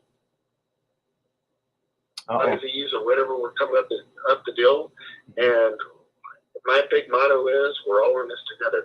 I don't care if you're Pee Wee Herman on a moped or you're some big Harley dude coming down the road. If you're on two wheels, you're in the same dynamic. Yeah. And that's what I look at as firemen and people doing what I'm trying to do. You know, that's where I'm coming from. That's awesome. Anyway, thanks, Aaron, for letting me blow that out there amongst the masses tonight. You know? No problem. No problem, buddy. Everybody has somebody in their family that is having an issue. And I just want to let you know, you need to research and look about, just don't let somebody cut something off you. Because some of the older guys that I've talked to through the fire service that went through the operations told me when you get older, it will affect you like you won't believe. Yeah. Well, yeah, you'll get pain like you won't believe. You won't be able to do stuff. You know. Well, you said that the body wants to heal itself, and you're 100% right, because a couple of years ago, I had a rotator cuff that went horribly bad, and I was helping a friend of mine in a plastic factory, and I was lifting things I shouldn't have been lifting, and I damaged my shoulder, and it was so painful. I couldn't do anything with my arm. And then, so that was my right arm. So I did everything with my left arm. Then that shoulder went out. And I had I didn't have the option because I didn't have health insurance. So I didn't get anything done. I did talk to two people who had the surgery, and it sounded horrific. And one of those people was my mother. And I just stuck it out, and now I'm pretty much pain-free with very good motion. And I'm really glad that my left arm could do everything my right arm did except comb my hair. So I always comb my hair with my right hand, even though it was painful. But I think by doing that, I kept the range of motion. So that's important, is range of motion, especially with shoulder and back. Boy, back. Yeah, my back goes out. It's a terrible thing. So we're all. So this is one thing that I'm. Oh my God! When I found this out, I just had Jeremy. You've heard me talk about Jeremy. We talked about Jeremy for several years now, and he just called me out of the blue the other day and said, "Hey, wait a minute! I did this thing, and I've been good for 10 years. Look into it." And I went. He said, "Call him. Talk to me." I called him and I did an assessment, and they said, "We're 96% sure that you're a candidate for this." Awesome. Awesome. So I'm very positive right now.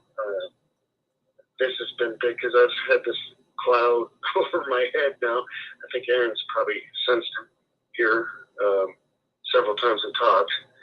And now I think I believe I can make it back to work. That's awesome.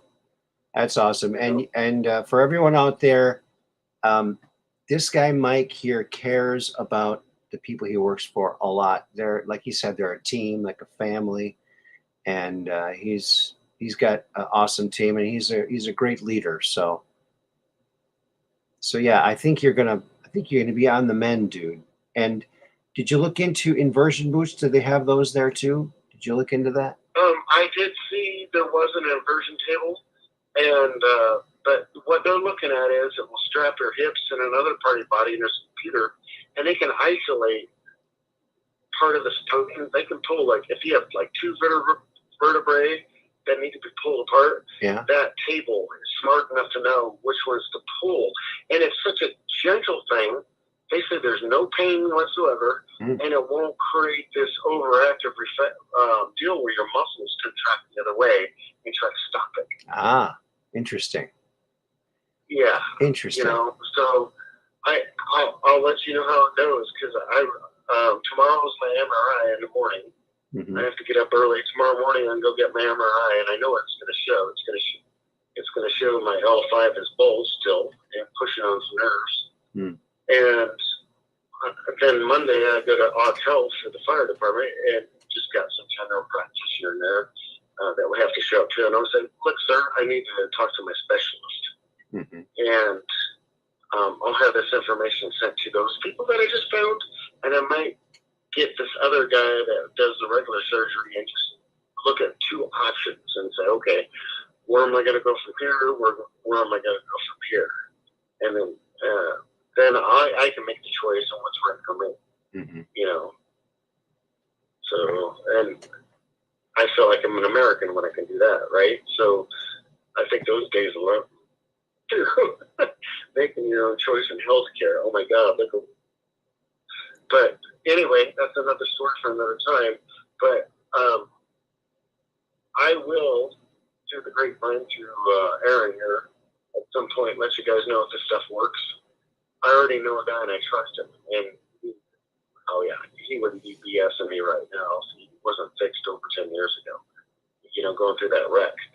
So I just didn't hear it, and I've got my own out. Your only option is, and then you faded out after that. You said, my only option is... Yeah.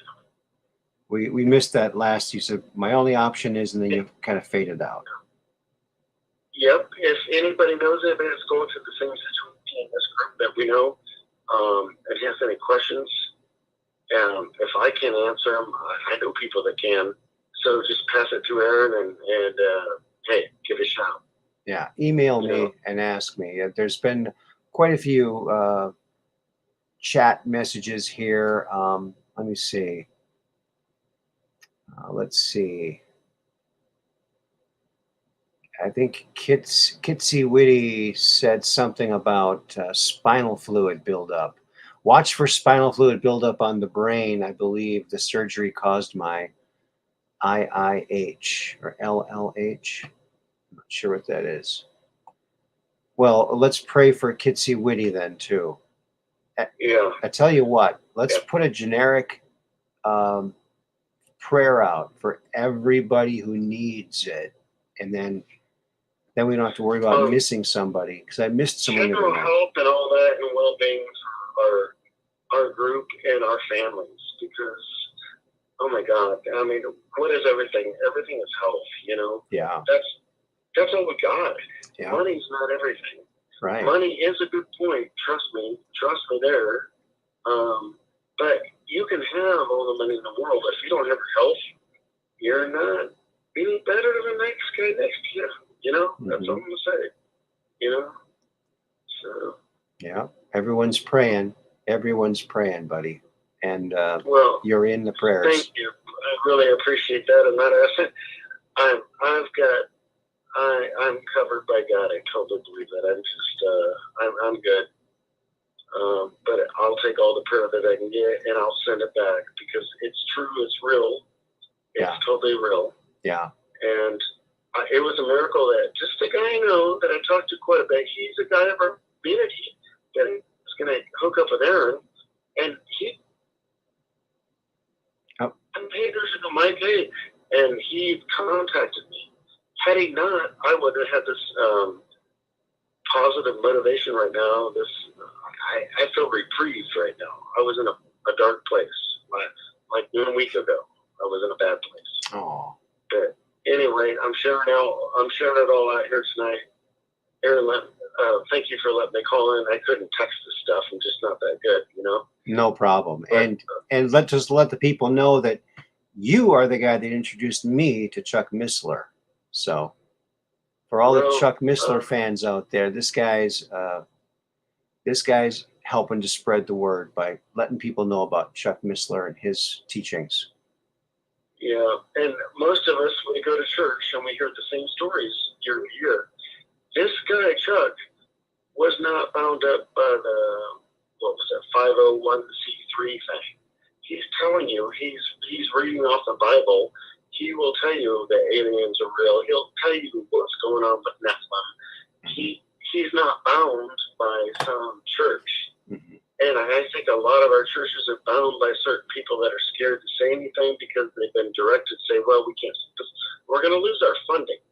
Yeah. And I think that's, part of the problem that the deep state has pulled over on us a long time ago. We got certain things that we're just stuck to, Yeah. And Chuck Missler is not a deep state bound person. I can tell you that right now. Right. I think the church, and that's why it was very important for me thank you, Aaron, for sharing that, because I think this community that we're in and people that are looking for truth, this will help us, amen. Yes, that's awesome. And he's a very interesting guy to listen. Not a boring guy to listen to.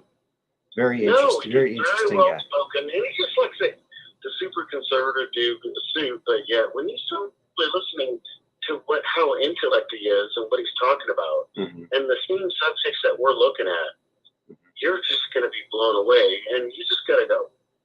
Session 1, 2, 3, maybe even 4. You're like, oh, I made it to session 8, and I'm being human. So then I just kind of like phased off on that. I'm sorry, I'm just human. But let me tell you, the first 3 sessions, if you want to have your mind blown, listen to Chuck Missler learn the Bible in 24 hours, and you're like, oh my gosh. Mm-hmm. Good So stuff. everything we talk about in this community is based upon that. Good and stuff. here you got a guy telling you, well, we knew this for quite some time, but if you guys just would have read the Bible right, you would. And we've been misled. Most of us have been misled. Most of us, I can't interpret most of the writings in the Bible. Here's my thing. If anybody out there, and contact Aaron, here's what I'd like. All right, so Red Pill, I think I told you about this last time we talked, Aaron. Red Pill had this guy on talking about, you want the King James Version, 1611 original Bible. And I can't remember what the guy's name was, but he also read the satanic stuff out there, and his family was like, oh, why are you doing that? And he said, well, what if Satan was real? I really need God was real. And the Bible even tells you the one you're in. Mm-hmm. I looked online a couple times trying to find the right Bible, and I still don't have it being delivered to me right now. What happens if the burden looks next week? I want this Bible coming to me now, because I'm ready. I'm self-studying. I would like to go.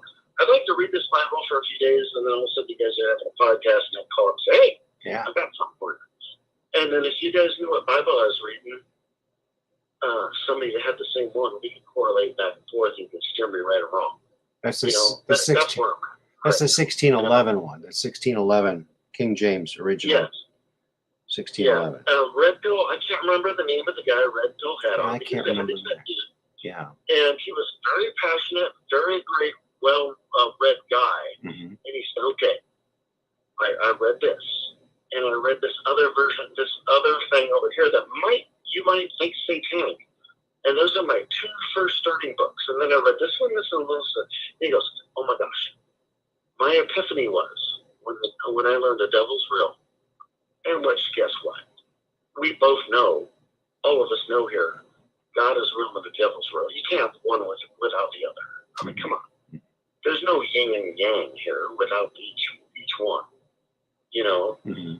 And we know from what we see for 2020 and all the riots and all the BS, look how much evil is out there. And now, all of a sudden, I realize, God is so real. I mean, they just make it so easy for us if you're a believer. Mm-hmm. I mean, wow.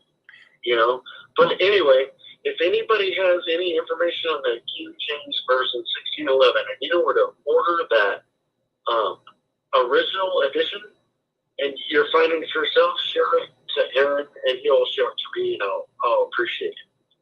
Thank you, everybody out there. Thank you. You're welcome.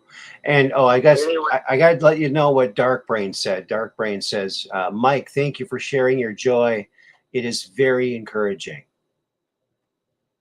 So, excellent. Well, I know there's several people out there that got ailments, and as we all get older, every one of us are going to have our ailments and all that. And it's part of what, we're in this digital simulation, like Chuck says, and I totally believe we're in a total digital simulation. It's like the Matrix stuff. Dudes, we are truly living in the Matrix. Mm-hmm. We're truly living in the Matrix. Hey, there's no doubt about it. Yes. Hey, Peggy Dancer asks, was it Mark Taylor on Red Pill? That sounds right. Mark Taylor. That does sound right. I remember the name, but I can't correlate it back with the show. I can't. But I know most of you guys seen it. I think that's what it is. Show. I think that's Mark Taylor. Let me do a quick little search. Aaron, I know you talked to Red Pill enough. I knew you could just ask him. You don't know off the top of his head. Yeah. He's going to be traveling, so he's going to be kind of hard to get a hold of, I think. Well, yeah, he's doing a little vacation thing. He needs to reprieve, just like Thomas had to there for a while and all that. I totally get it, And if him and Red Pill girlfriend are ever going to make it, he really needs to reprieve.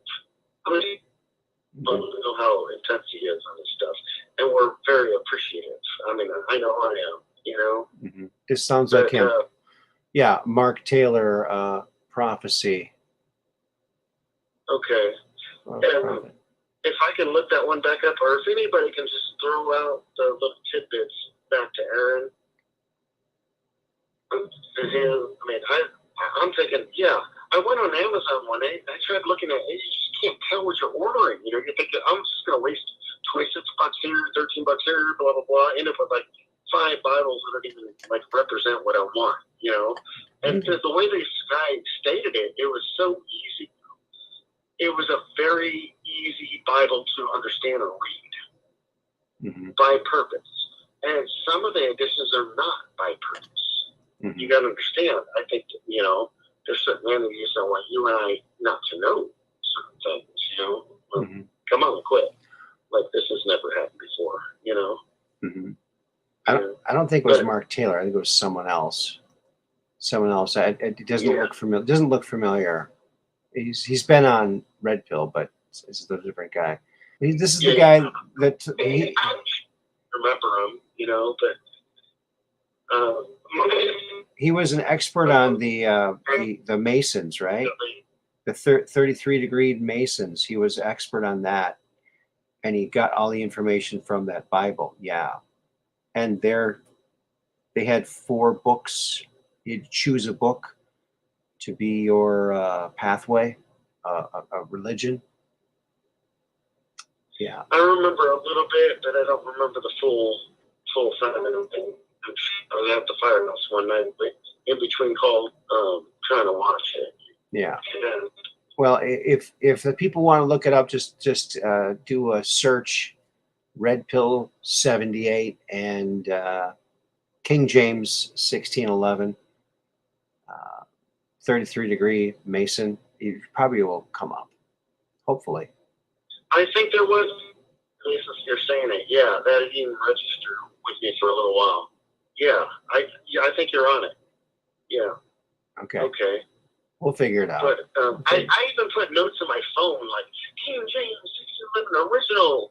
Look at the front cover, and then I still couldn't do this Google search to find that book to send it right to my house. Come on. Hey. So if anybody can break through the barrier for sure and know what he's talking about, help me out. I'd really appreciate it. Hey, Mike, have you heard of this Bible that weeps oil? I've heard of weeping stuff or images, but I don't know about a Bible doing oil. I don't. Oh, no, it's anointing oil. It's like some kind of holy oil, and it just keeps creating it. It's in this plexiglass tub, and the level keeps going up. and it's Uh-uh. pretty. I haven't heard about that. Look it up on YouTube. It's pretty darn amazing. Yeah, it's like a miracle, and they're giving away or selling these little vials of this oil that comes from this. It just keeps producing it. It's pretty miraculous. Ask your viewers, your listeners, does anybody have any angel stories? And if you want to have a night or sometime to talk about an angel story, I have 2 to share. Okay. At some point, I don't even know if I've ever told you, when we've talked on the phone. Doesn't sound familiar. I have 2 angel stories, and I'll give you a real brief synopsis. One was when I was a kid in Bellevue, Nebraska, going down a real steep road. Something in my head said turn to the right, and the car come blazing up one way, and there was and just the same deal where there was another voice in my head where I'm playing around with other kids, and a weird car comes up, like the van thing. It says run. And then later in life, I had a little boating accident, a fishing accident with another guy, where some guy showed up, like all of a sudden, in a small pond, and I rolled a boat with another guy. It was a John boat, and I'm helping him. I'm like trained water rescue, so I'm helping him. When you grab the water cooler, that never works, or the beer cooler, that just rolls out. And I've got tennis shoes on. I got fishing line tangled around my feet. Oh no! Everything you think that's not going to happen's happening, and then I get the guy who thinks he's having, he's drowning, but it's like a dry drowning because he's freaking out because he can't swim. Hold on to the edge of the boat, which keeps rolling, because we can't swim to the edge of the bank because of all the weeds growing. Oh boy! And then all of a sudden, here comes 2 guys in a canoe that puts life jackets on us and drags us out, and then I can thank and come back and re-dive the next day to go get my tackle out of this lake. But once them guys got us out of the lake and got the boat back, they just disappeared. It's an angel story. The owner never said, hey, Mark Swanson and this other dude took you guys out of the lake, hey, be careful next time. No, these guys didn't even exist. Wow, that's cool. And I'm at a private pond, right off at Air Force Base on the Iowa side. Private pond. Wow. Very private pond. Where no one knows who's coming in, who's coming out. And I never got any answer who these people were. Wow. So I have 2 angel stories that's kind of like based on that, and it's amazing.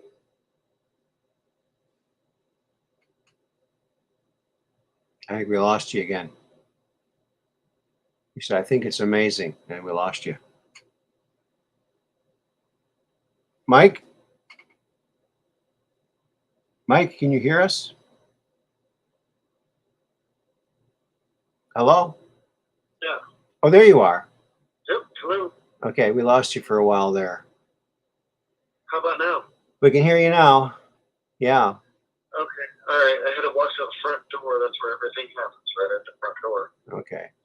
Anyway, I had those 2 stories that no one can explain, and I was there, and I still can't explain it, but I really think there was higher powers involved in some of that. Part of it was the one where I saved my buddy. I think it was more my ego. I was in water rescue stuff back then. And I think part of it, I realized how I can't save everybody. No. There was other people that had to show up and help out, Yeah. So I don't. It's just weird. I don't know. But anyway, can you still hear me? Yes, I can hear you. Yes. Yep. All right. So if anybody out there tonight has any word on a King James 1611 original version, easy to read scripture, let Aaron know. He'll call me, and I'll give a shout out.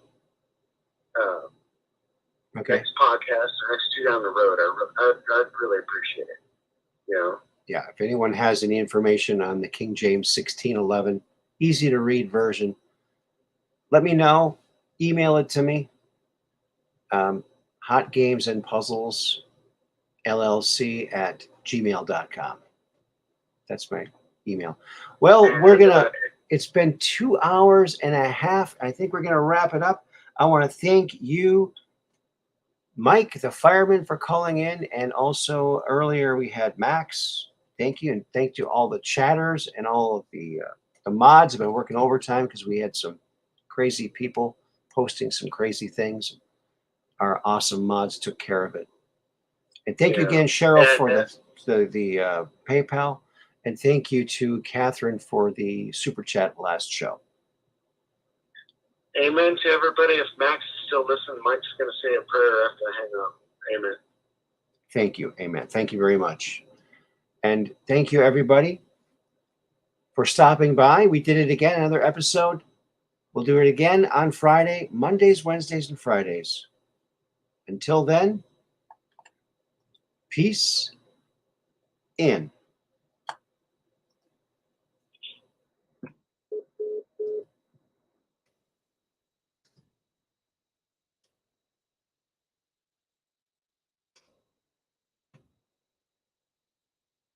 Because we're just downrange of strange, where the outrageous is contagious, and the paranormal is the new normal.